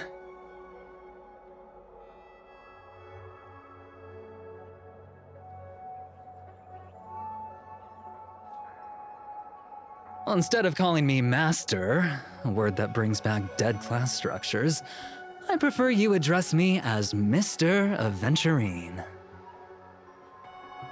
See, Red Guy? Those business crooks are all the same. They take everything you throw at them, and insulting them's like punching a cotton fluff ball. Ain't no fun at all.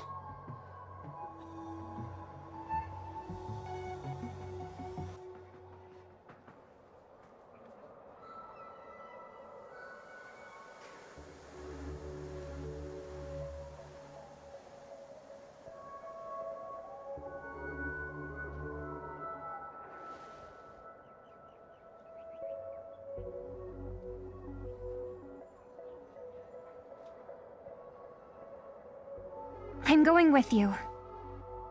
It doesn't matter whether Miss Snowd is now friend or foe. I will bring her back.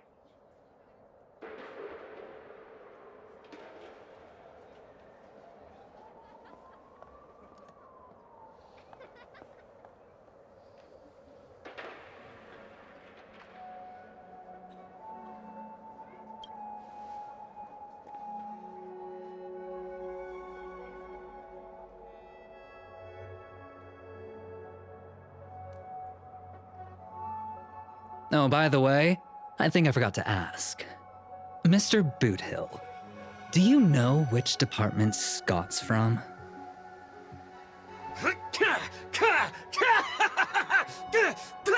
Whoa, yeah!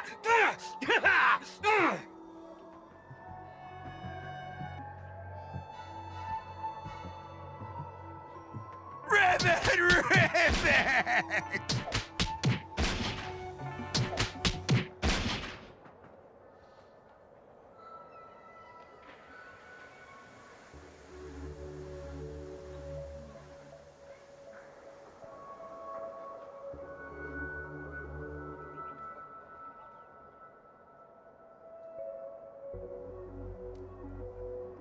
Whew, now, that's more like it.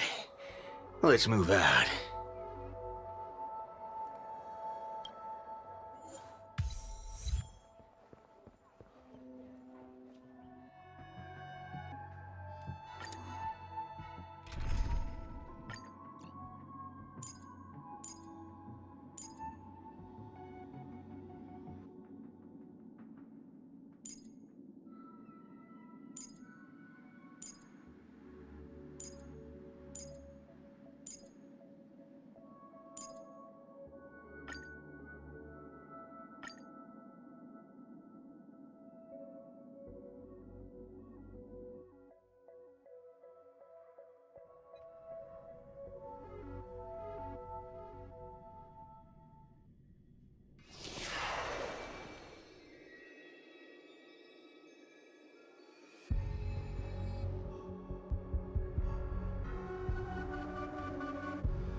The sharp instincts of a businessman are enough for me to know where and when to make my moves. And the Holy Grail has told me everything I need to know. You are the servant of that Galaxy Ranger. I didn't think your nose would be even sharper than the Bloodhound family's minions. Is it really wise for you to charge in here on your own instead of loyally staying at your master's side? That cowboy's in quite a pinch right now and would appreciate a speedy rescue.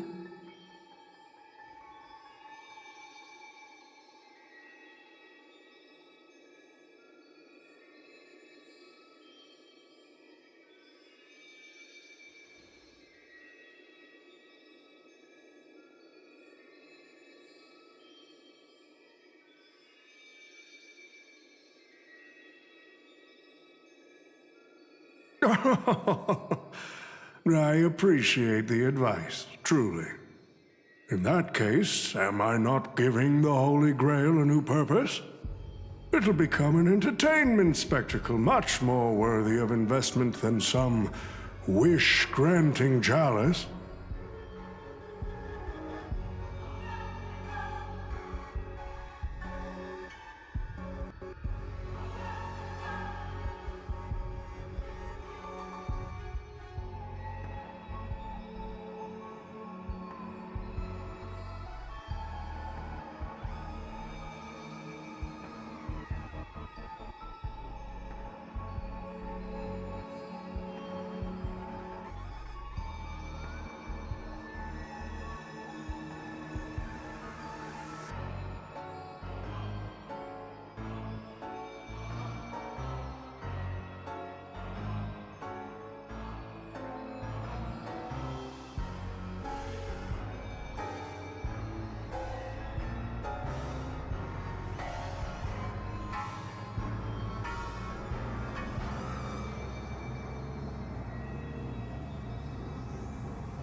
Quite the impressive insight, servant from another world. Your presence here was certainly a surprise to me, but you and your friends are needed. The Holy Grail needs more efficient fuel. And that means you. Miss Note? No. It's time for you to show Penaconii your true charm.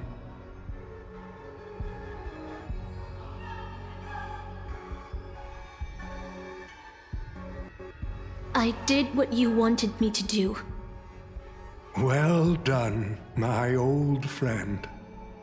So many years have passed, but I still remember every performance you gave, every dance you danced, every melody you sang. You were like a blooming iris. But I prefer how you are now compared to your heydays on the stage. Stripped of all the external pretenses. So simple. So ordinary. Enough, OT.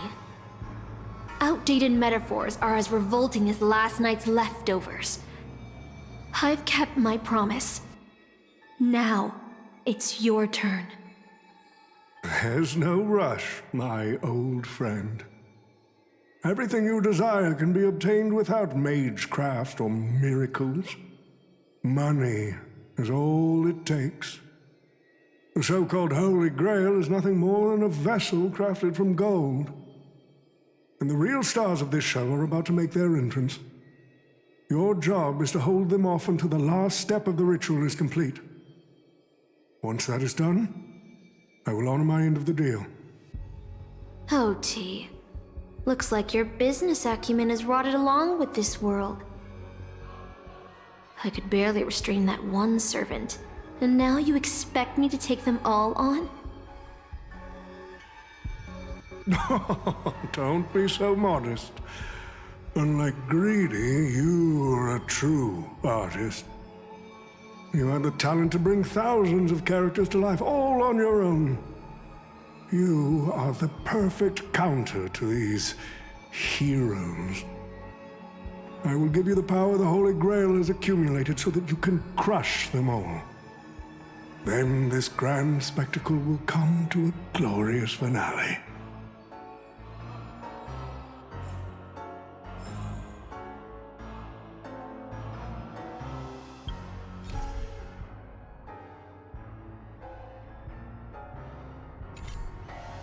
A day of peaceful repose. Let's wait and see.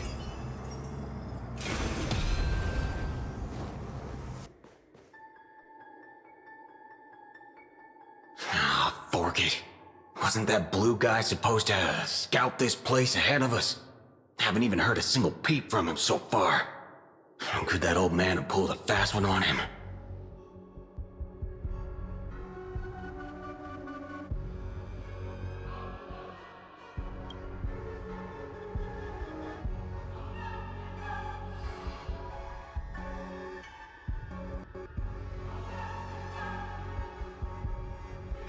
His note! I'm glad you're okay. Wait. Something's off. Miss Note. I trust that you've seen Lancer here, haven't you? Yes. He came to the Grand Theater with his spear raised and ready, eager to impale old Odie on the curtain. I couldn't agree more with his approach. But I still have dreams left unfulfilled in this miraculous second life. So, I asked him to take a break. And I must insist that every one of you take a break as well. Until Mr. Odie finishes the ritual. Fear not. There will be no pain. Please, leave your passion and ambitions on the stage. Like how actors shed their fatigue and makeup behind the curtains. And rest. Let the curtain fall! Cannon can present!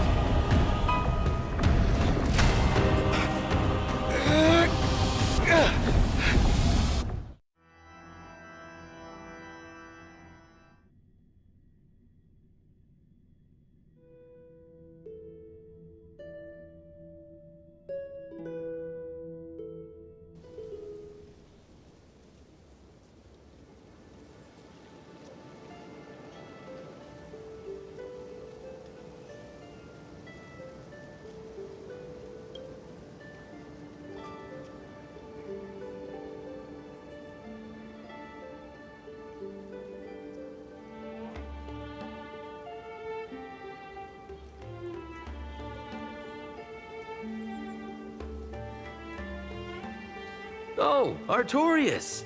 Here to draw the sword, aren't you?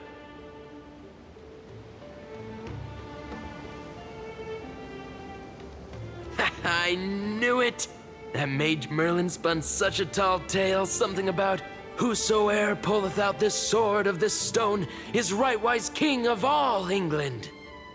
Even an apprentice knight wouldn't be able to resist that. That being said, a little fellow like you drawing the sword and becoming king, I really can't picture that.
The only thing I remember is being woken up by someone in a space station.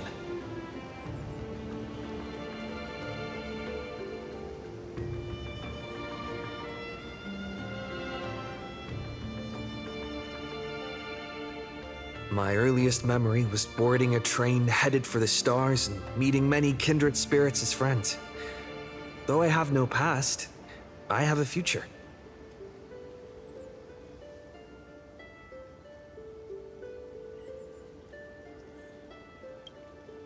I became the person I wanted to be.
So, this is the sword in the stone?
She was nothing more than an ordinary girl. Playing the part of a king was already painful enough. Why should we force her to continue in the delusion known as heroic spirits? Better to cast aside her sword, abandon her glory, and become a nameless nobody who watches the world's grand show on the sidelines. I'll help all of you to remove the hero's garish makeup, bit by bit, until I've wiped away even the choice you've made to become a hero. Until I've wiped away all the pain you've endured on this thorny road. I've prepared a simple and happy life for all of you in this show, including you, Trailblazer.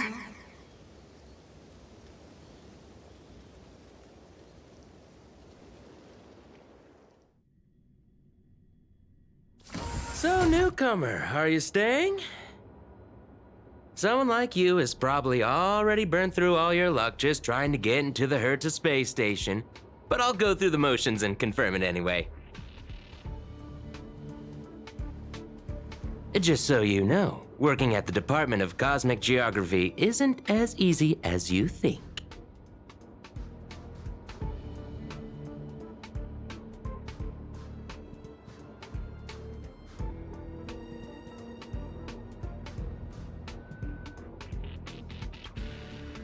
Who? Madam Herta? Well, this is her space station. Look, I thought I was pretty impressive too when I first arrived. But you'll be beaten into shape in no time. You're just a regular researcher on this station. No one's gonna even bat an eye at your so-called talents and smarts.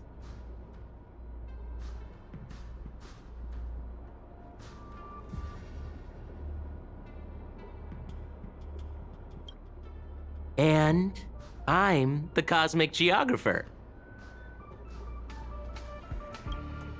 Who's that, a game character?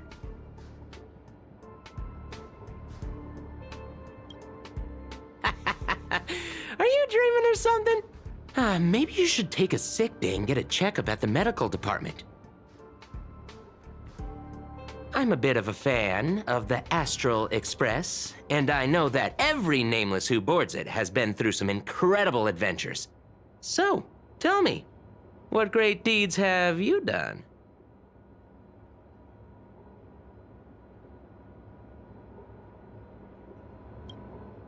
Oh, I've heard of that! Apparently, a valuable relic was stolen from the space station. It was swallowed by a mysterious intruder, which then led to an attack from the Antimatter Legion. If it weren't for Madame Herta stepping in to handle the crisis, we'd all be burnt to a crisp by now. Any idea who that mysterious intruder was? Yep, you guessed it. It was you, brat. The only reason you got a job here is that lead researcher Asta took pity on you.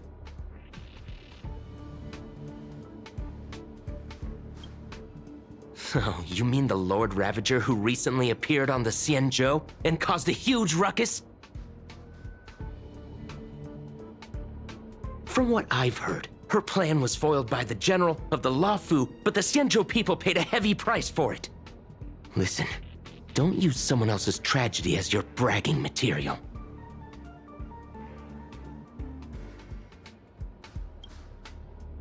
Let me guess. Next, you'll say you were invited to the Charmony Festival and became the festive superstar.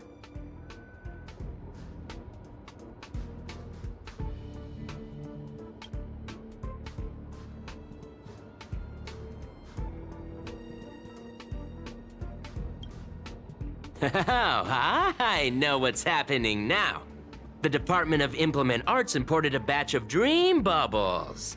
Loads of young, naive researchers have been wasting entire days in them, ignoring even their paid work. You probably ate too much of that memoria too and thought those illusions were real. Why else would you believe you're a nameless aboard the Express? Well, I can't say I blame you. I heard the Express did invite you to join them, but you turned them down. Are you regretting that choice now?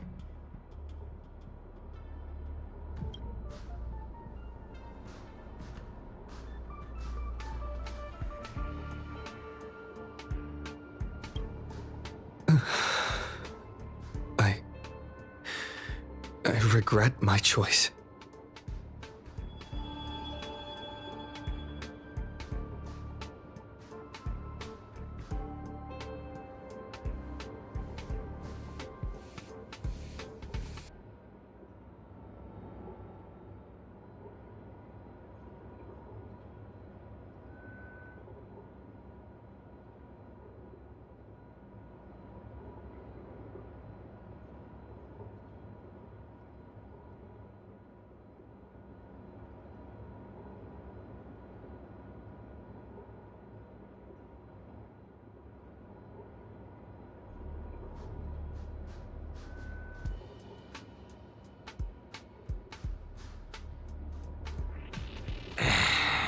Well, your resume doesn't show any particular skills, so I'll start you off with some light tasks. Sort the Department of Cosmic Geography's expenditure report for the past 6 months, schedule research meetings for the upcoming month, collect project proposals from all levels of researchers. Yeah, that should keep you busy for a while.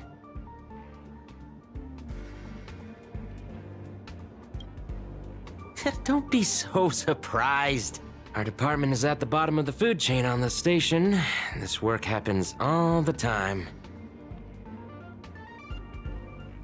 I'm off. Be sure to do your job well.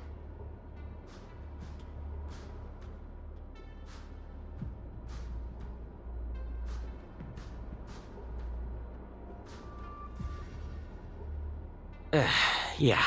Sometimes I regret picking the Geography of the Universe course when I was 14 and walking away from quantum history. I felt math was just too tough for me back then. But now I ask myself, would I still be stuck in this dead-end job if I made a different choice? No, come on. Don't worry about the what-ifs. Why waste time regretting a choice you've already made? Look at me. Things aren't so bad here. Are they?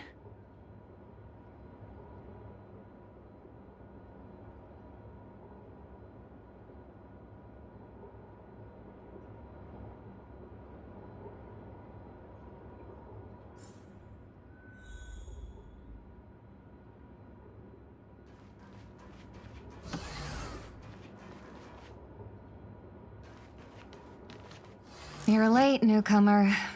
A few more system days of delay, and we'll miss the reimbursement deadline. I'll cut you some slack, given that you're new. Now get to work.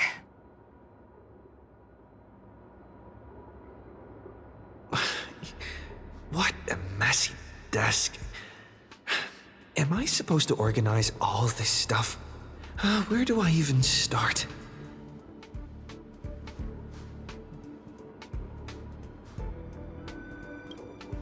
You're too slow. Keep going like this, and you'll still be here when the Amber Lord makes our next hammer swing.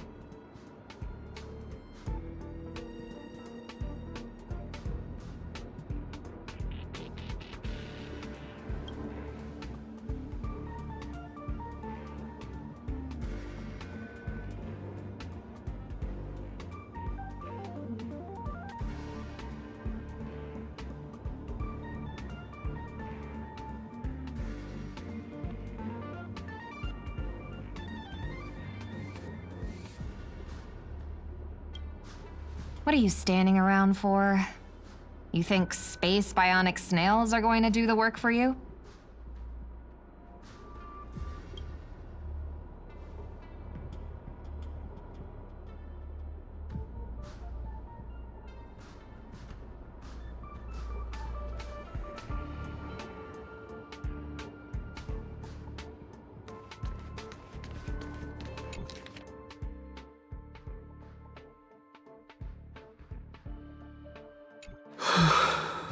These reports are endless. And the stuff written in there is really weird.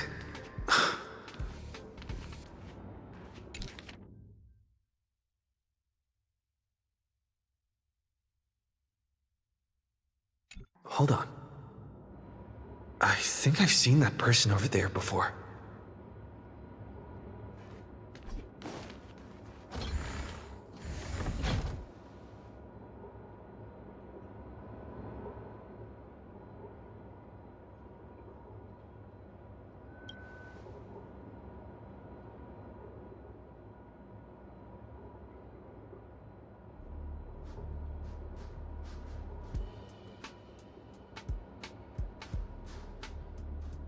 Come on, Uncle A. Don't you ever feel like you don't belong here?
I'm exhausted.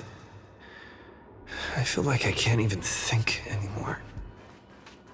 But deep down, I still feel like I don't belong here.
What a strange dream.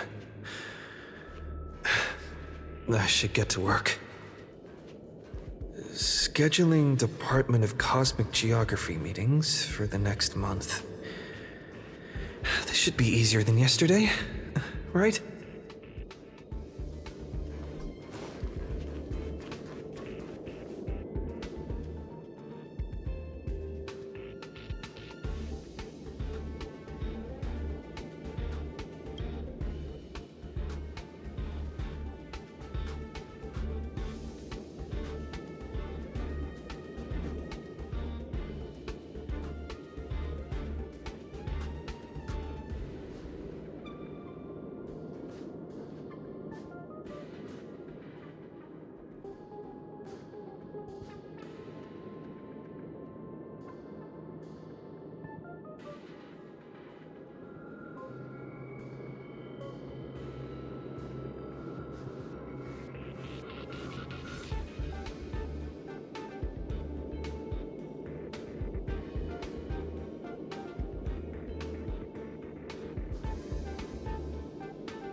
Astral Express.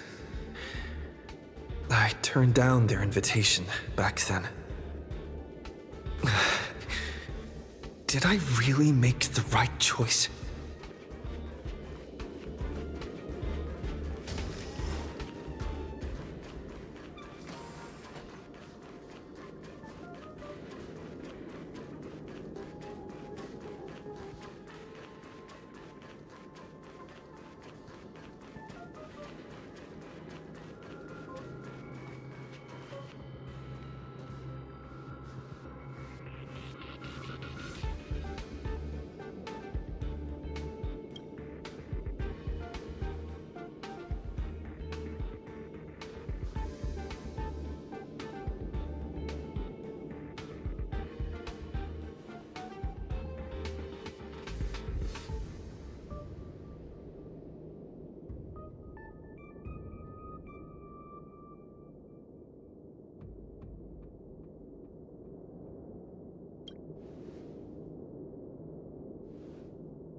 I'll think about it. I'll make sure to give you my answer before the express leaves.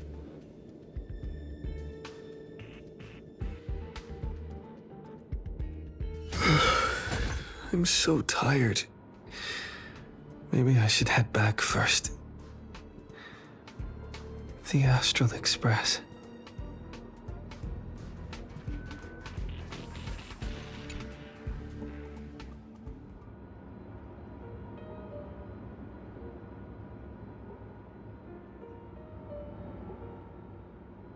Let me tell you the story of a bird who was imprisoned wrongfully.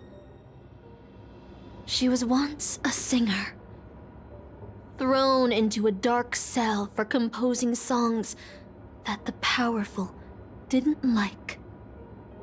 The bird heard many voices of sorrow. So, she sang for the others trapped inside, soothing their homesick hearts and inspiring them to rise up.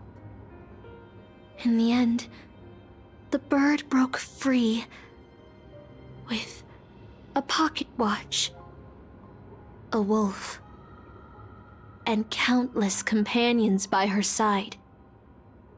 The bird believed that she would begin a new life after gaining freedom. She would shine on the stage and the silver screen, displaying her beautiful feathers and voice, just as she had once brought hope to the hopeless.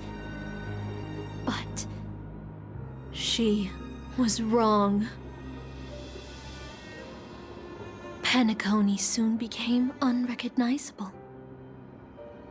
The songs she sang, the films she starred in, and even her own life were all locked away in a cage called money, turned into mere commodities. The movie studio wanted to turn the bird into a symbol of beauty, but the bird longed to escape from this suffocating, filthy gutter. They stripped away her stage name, replaced her with a fresh-faced chick, and smothered her with slander and rumors, leading her to a disgraceful end. So, you seek revenge on those who tarnished your name? No. The exact opposite, in fact. When I returned to this world, I realized there was no one left to take revenge on. Instead, I will reclaim the name they took from me and erase every single work I've ever produced. I'll destroy every trace of my existence. As you know how it feels to be locked in a cage and have everything taken from you. So why do you still trap the masters and heroic spirits in your noble phantasm when they wish to end this Holy Grail war? Old Odie may be able to fulfill your wish, but the cost he demands is far greater. As someone born in the same era as him, you should know this better than I do. Ugh. Oti is nothing more than a parasite feeding on Penaconii. Of course I won't trust him. But you're different, Master. He's a worm who has a wish for the Holy Grail. Yet, there's nothing the Holy Grail can do to sway you. If you want to stop my noble phantasm, you'll have to force me with a command spell. Come, Master. Take away my free will. Just like how they took away my name and career with their contracts and laws. You know I won't do that, Miss Note.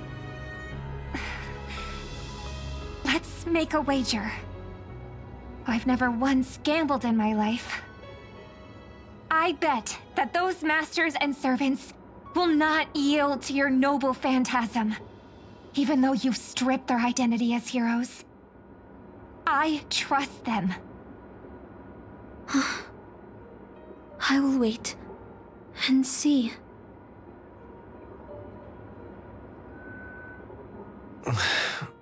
I feel like I had a strange dream, but the details keep slipping away. My body feels so heavy. But I can't rest. There's still today's work to get through.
The express is already left. Going there will be pointless.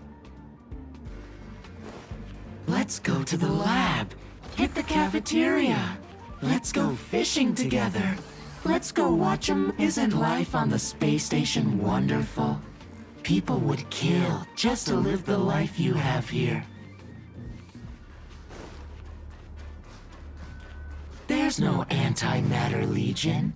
No abominations of abundance. This place is the most peaceful paradise in the universe. Something's stopping me from leaving this place. I need to avoid them. We're not holding you back. Let's have lunch together. Stop. The future of a nameless is nothing but emptiness and despair. Do you think you're special? Think of Tiernan and Kelbeck. The nameless who were better than you. They were all consumed by the lightless outer space, never to return.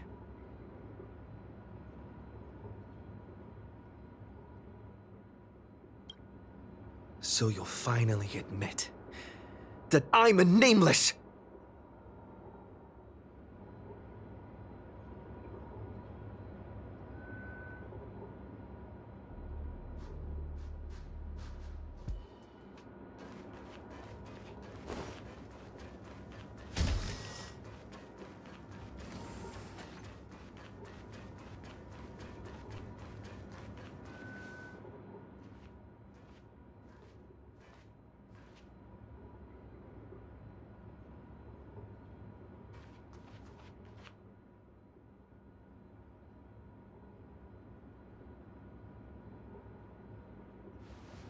Would you still pull this weapon out?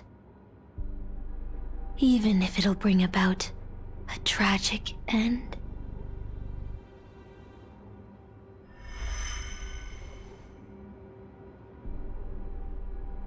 Which is why I've crafted such gentle dreams for you all. Isn't that what you've been looking for all this time?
Regret this!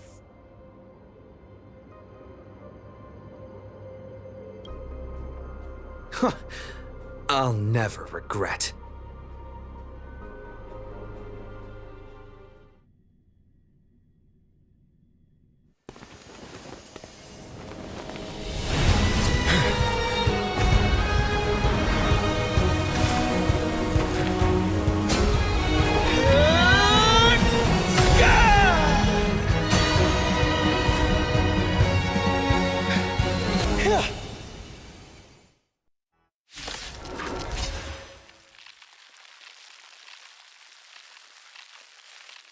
Why do you have such blind courage? Don't you ever feel regret?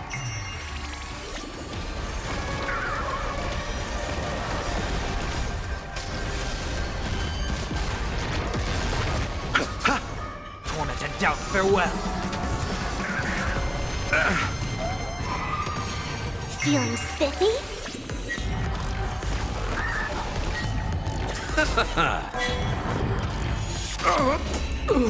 Serenity is before me.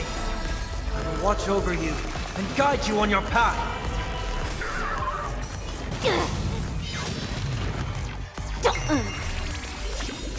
Can you find the answer?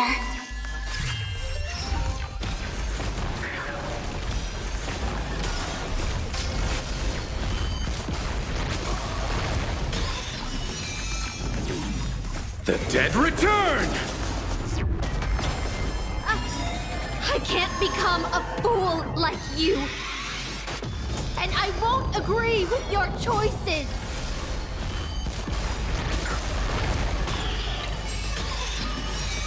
I will watch over you and guide you on your path. The dead return! Can you find the answer? Torment and doubt, farewell.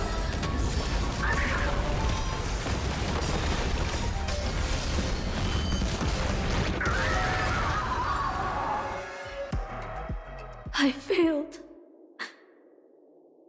Just like how I failed in life. This is a fitting end for a traitor. The performing arts had given you so much pain, Miss Note. Why did you choose to remain on Penaconi's stage after leaving your prison? Because I still remember how the rough prisoners fell silent and the crying children smiled whenever I started to sing. Those small moments made me feel free, even in that iron cage. But Penacony has changed. After so many amber eras, it's become almost unrecognizable. And now, I am locked in this newly forged prison. Anyway, it's time to end this. A servant who betrayed their master has no right to exist. Then, as you wish. With the first command spell, I return your name to you. On behalf of Penacony, Asna. Even if they have trademarked your name and stripped you of everything, that does not make you an unknown failure. Hold your head high, Mother of Iris. With the second command spell, I return to you the testament of your existence as a heroic spirit. Your death was what made singers and artists realize the need to reclaim their freedom and dignity from merchants. You are not some forgotten shadow. You are the founder of the Iris family, one of the 5 major lineages of Penacony. That's why you chose to borrow that name, isn't it? A figure shaped by your students and friends, by Maven and the Watchmaker, Miss Note, the one who sang freely in Dreamville. No more. I don't want to hear anymore. With the third command spell, as your junior on the stage, I return to you your freedom as a person. Mother of Iris, you will no longer be controlled by anyone from this moment on. You will now only dance for yourself. This farce is nearing its end, but I hope you can step out of the Grand Theater before you disappear and meet Penacony's artists. You are still a hero to them, no matter the slanders your name bears.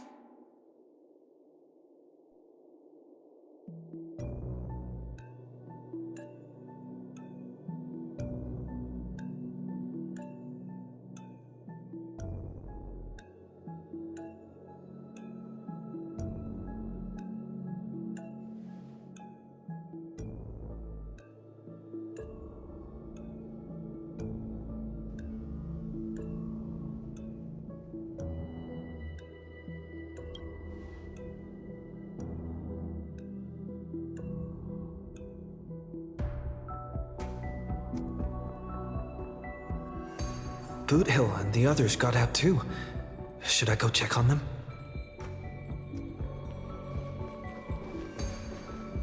A different life? Penaconi's dream bubbles are pure cancer. The Charmony Festival nearly killed me.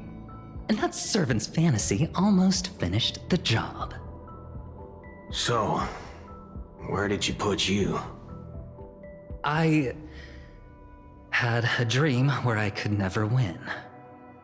I got to live as an obedient serf and gave up on even the thought of gambling.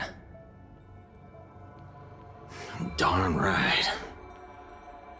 Quit gambling. That's quite the educational dream you had there. And you? Where'd you send you? Me? I had a long-awaited reunion.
Looks like Lady Osner has failed. What a shame.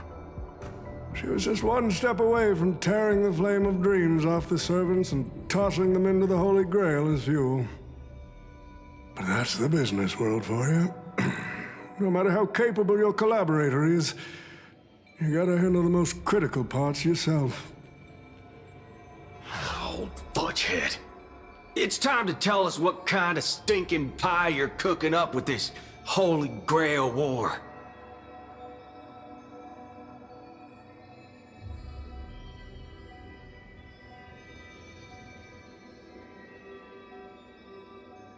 Oh, I've lived for 10 Ember Eras already. As long as I give the word, my medical team can squeeze a few more years out of these old bones.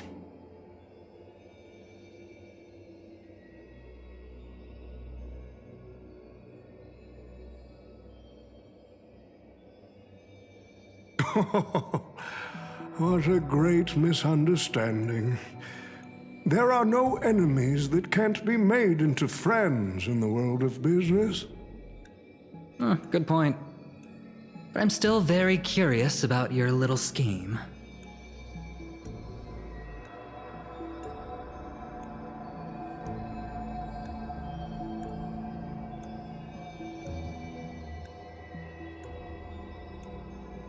Miss, what you're talking about is something only the Genius Society would obsessively chase after.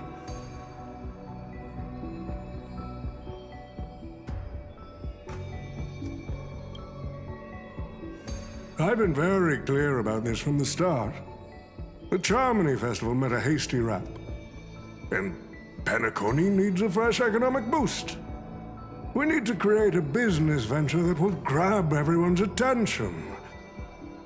A holy grail that grants wishes is just the golden goose we need. If this ritual works, then Peniconii will own a glorious show to keep the money rolling in for 10 more Ember Eras. A carnival that even the Charmony Festival can't compete with. Even if I do have some personal objectives in this first ever Peniconii Holy Grail War, that's none of your concern.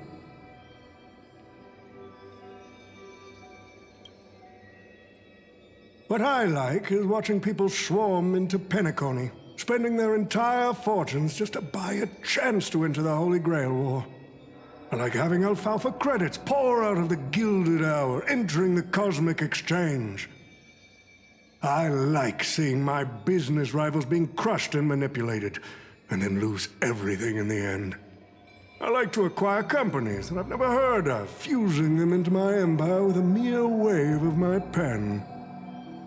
The golden hour will set the prices for goods based on my desires, and the blue hour will craft Penaconian fashion based on my whims. Do you honestly believe Penaconi was built on empty ideas like dreams and wishes? No. What truly underpins and supports the city is what you deem crude. It's the unending flow of money. On this rock called money, we have built the planet of festivities.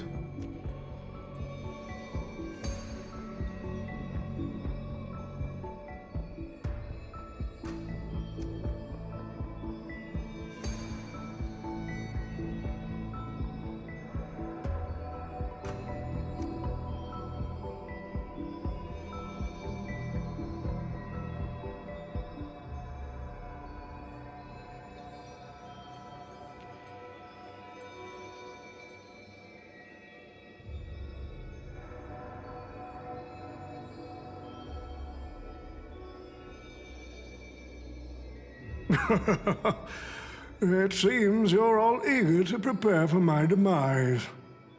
But since there can only be one winner in this game, how do you plan to decide the victor after I bow out? Why don't we discuss a collaboration instead?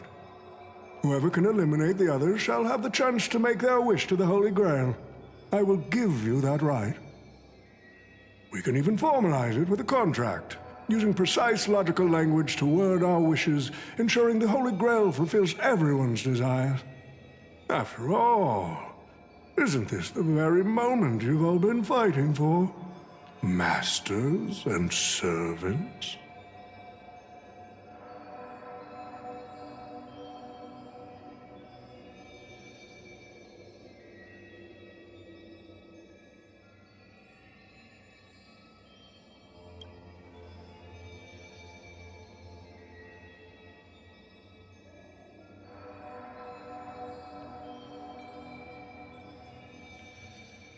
Nah, we need to whip this fella's hind end, then smash it to pieces.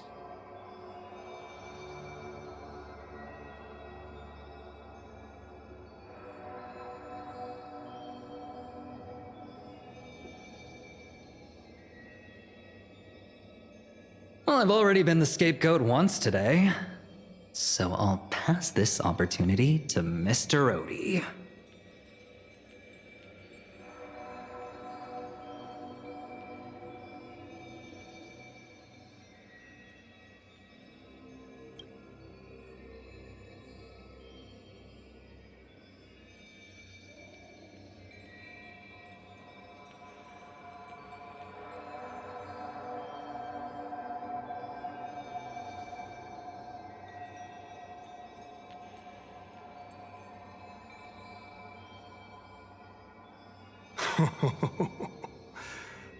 If you are all so keen to make me your enemy, I suppose I'll have to become the final challenge on this variety show. The rules said a master is supposed to summon a historical figure as their servant to enter the Holy Grail War, but who should I summon? This question has haunted me for quite some time. Should I get the washed-up director I sponsored?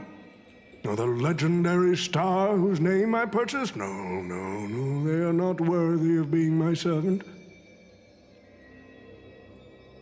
That's when a thought crossed my mind. Why not summon myself? A person who's still standing strong after 10 amber eras of business intrigue? Isn't this living legend staring back at me in the mirror? I used myself as the catalyst. I wanted to see how the business magnate Oti reflected in the history of Penaconi would respond to my call as a servant.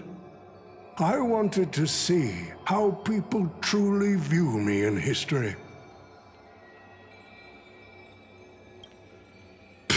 The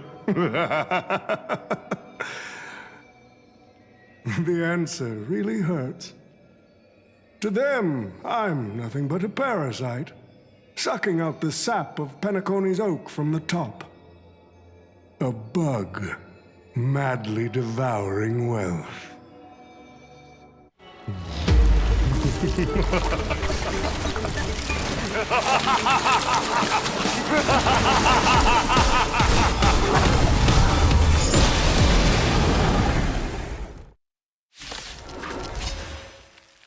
you want to take the Holy Grail or crush it? You'll have to get through me first. So the person we've been talking to was old Odie's servant all along?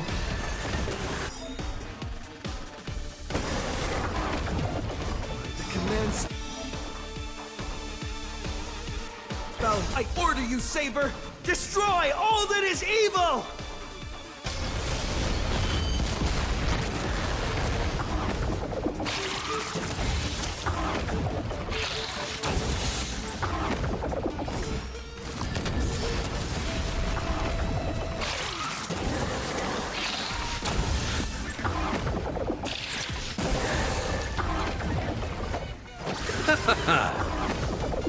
Torment and doubt, farewell!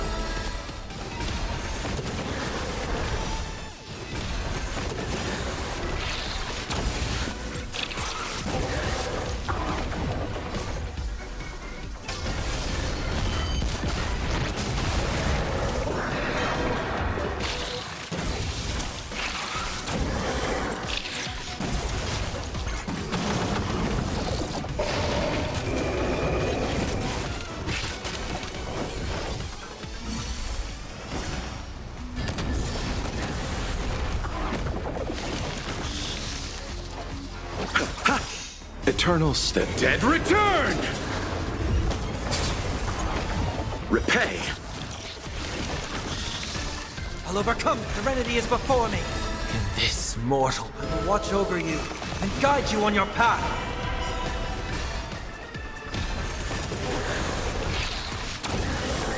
Crush it, Saber!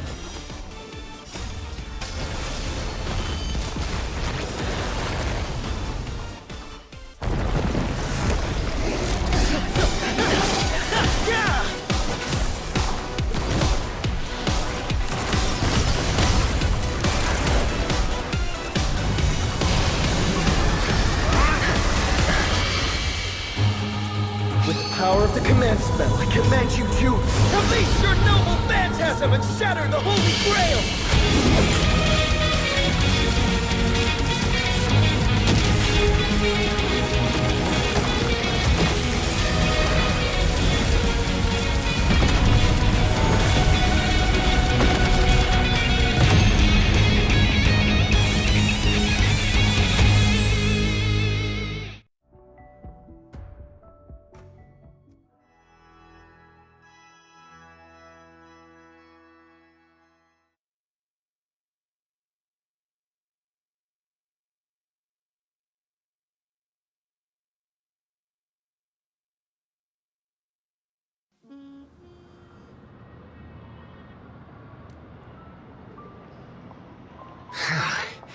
Is this grand theater ever gonna see a day of peace? I'm starting to feel bad for the Bloodhounds and the Dreamweavers. No need to feel bad for a heritage building insured with hundreds of different policies. Old Odie would never allow himself to lose a single coin over that.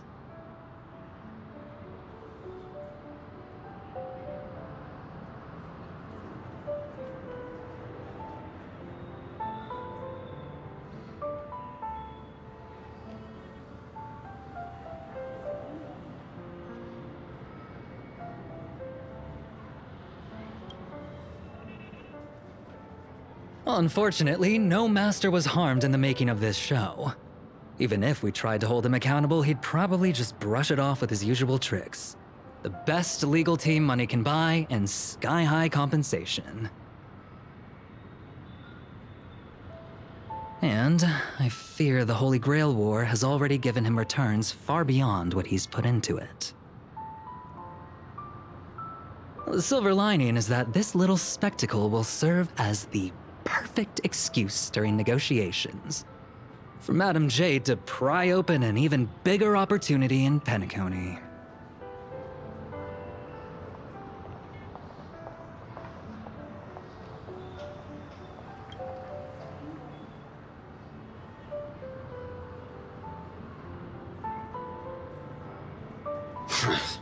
These Penaconian rules, stinking of money won't keep me down.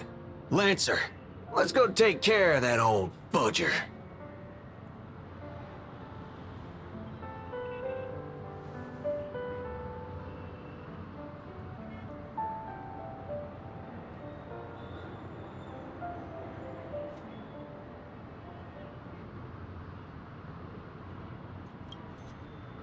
Such a shame, brother. If we ever cross paths again, I'll take you to the finest honky-tonk in the cosmos for a drink.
Let's skip the last-minute psychoanalysis, all right?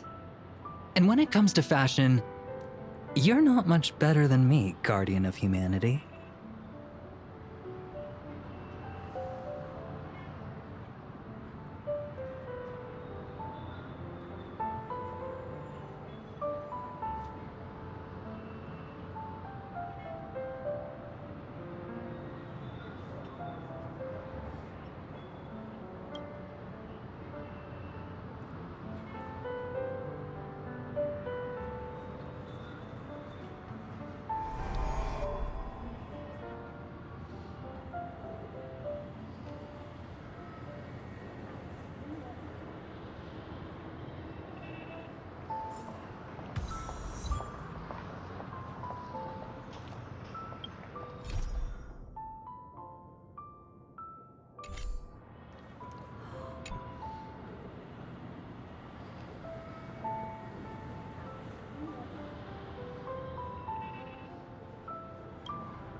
The Holy Grail broke.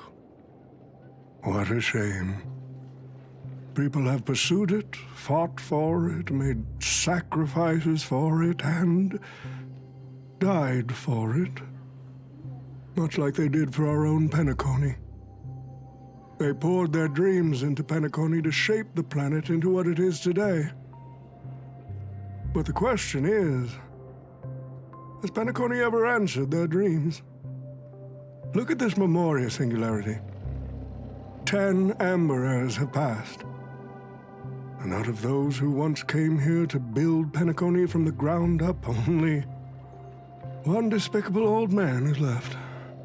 His friends, his enemies, they're all gone. I must confess to both of you, my wish has been granted. No matter how you see me, no matter how deeply we hated each other in the past, the Holy Grail has recognized your achievements and brought you forth as heroic spirits. Don't you think this is a rather unique reunion of old friends? It's unfortunate that Mikhail, that old rascal, couldn't be here to join us. Mr. Odie, your wish truly moves me. If I didn't know you better, I'd almost be swayed by your sweet words. A reunion of old friends. No, it's just another part of your business deal. Greedy? Or perhaps I should now address you as Mr. Rekka. Is the editing of the footage complete? That is such an important task, after all. I've cut out everything related to the participants' privacy and kept only the most thrilling parts of the Holy Grail War. It may not be an artistic masterpiece, but it should meet your commercial expectations. That'd be enough for me. You artists always aim to carve your names into art's annals no matter the cost. Too bad those who actually succeed are as rare as the winners of the Holy Grail War. I'm not like that. What else can truly measure the effort you've put in apart from cold, hard cash? The memories of former heroic spirits are also worthy compensation. Memories of a flop director like Greedy? Do enlighten me. What worth do those hold? His memories are indeed positively worthless as a filmmaker, but when it comes to him as a person, those memories are treasures beyond compare. He has had his struggles, disappointments, and defiance, only to be reduced to another nameless nobody. That man is a symbol of the Penaconi of his times, a most ridiculous clown and a most genuine hero. How could I ever miss out on a memory with as many facets as a veritable diamond? But now, I'm more curious about you, sir. You've spent so much money, only to create such an unsightly mess. Aren't you worried you'll end up in disgrace like Grady? A merchant at my age who still cares about dignity would be an absolute failure. Oh, in that case, my business here is settled. I'll take my leave. All right. It's your turn, Miss Hasna. I'll sign the declaration to renounce the trademark on your name and all rights to your creative works. Are you happy with that? Happy? Never. But if you don't carry it through, I'll squeeze your puny neck with every ounce of my strength until I disappear! I'll watch you take your last breath, even if I know it won't actually kill you. Goodbye, Penicone's most successful merchant. There's something I've always wanted to say to you. I wish you were already dead.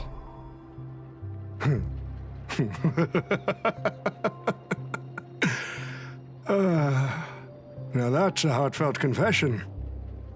Osna, I do hope your wish comes true one day.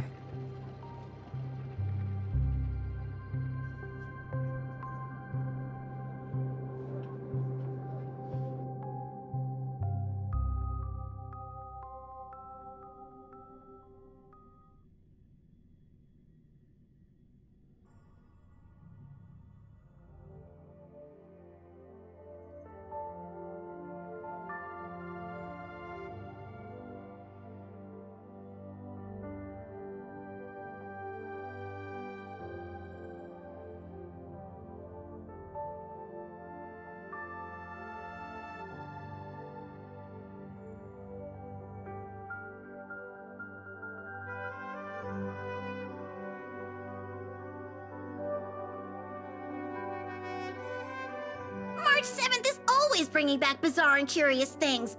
One time, she even brought back something called a raiding pistol, and it only gave Pom-Pom a single point.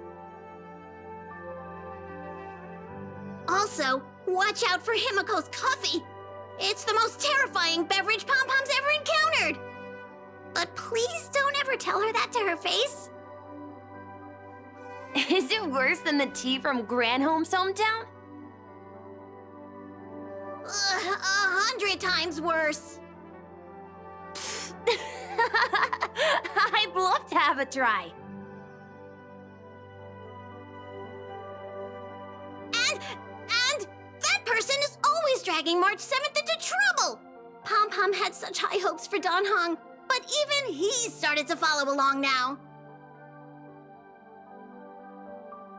Mm-hmm. You passengers are all the same.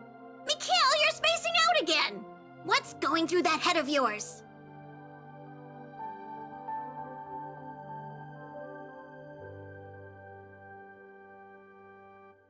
Conductor, looks like it's time to say our goodbyes again.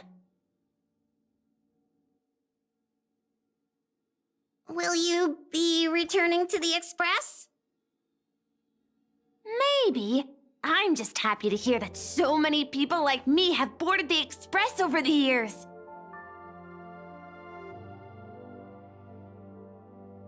The nameless come and go. Some find a place they want to stay, while others keep moving forward. Just like the silver rails that never stop. That's the Astral Express. I'm sure the conductor's future will never be lonely.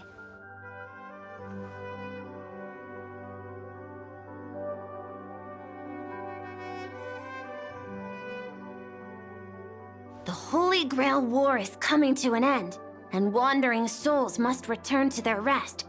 I need to go back to Peniconii. Mikhail, remember, whether you leave or stay, the Astral Express will always be the home of the Nameless. Pom-Pom will always be here, waiting for your return. It's a deal then, conductor.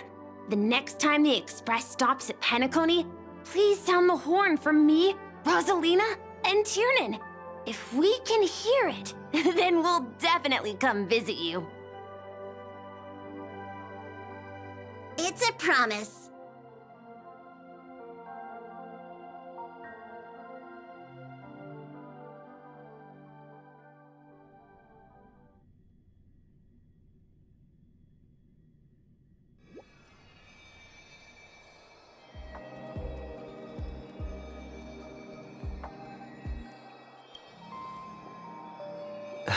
You see, wishes lose their power once spoken aloud. That does sound like something you'd say. Anyway, the first Holy Grail War orchestrated by Old Odie ended up being the last one. But the Dream Bubble movie, co-produced by Mr. Rekka and Dr. Edward, became a huge hit. Not only did it fill up movie theaters in Epsilon, it even created a new dream-chasing trend throughout the stars. Mr. Odie and the IPC's Peniconii branch made quite the fortune from it.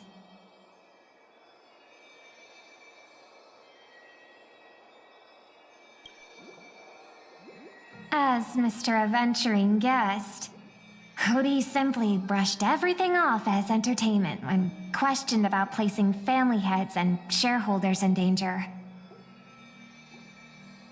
While compensation and lawsuits are inevitable, I suspect he already knew exactly what was coming, even before the Holy Grail was activated. Now, old Odie did say he planned to give you some money, but even he thought that was too crude. So instead, he gave us the most valuable thing from this Holy Grail war.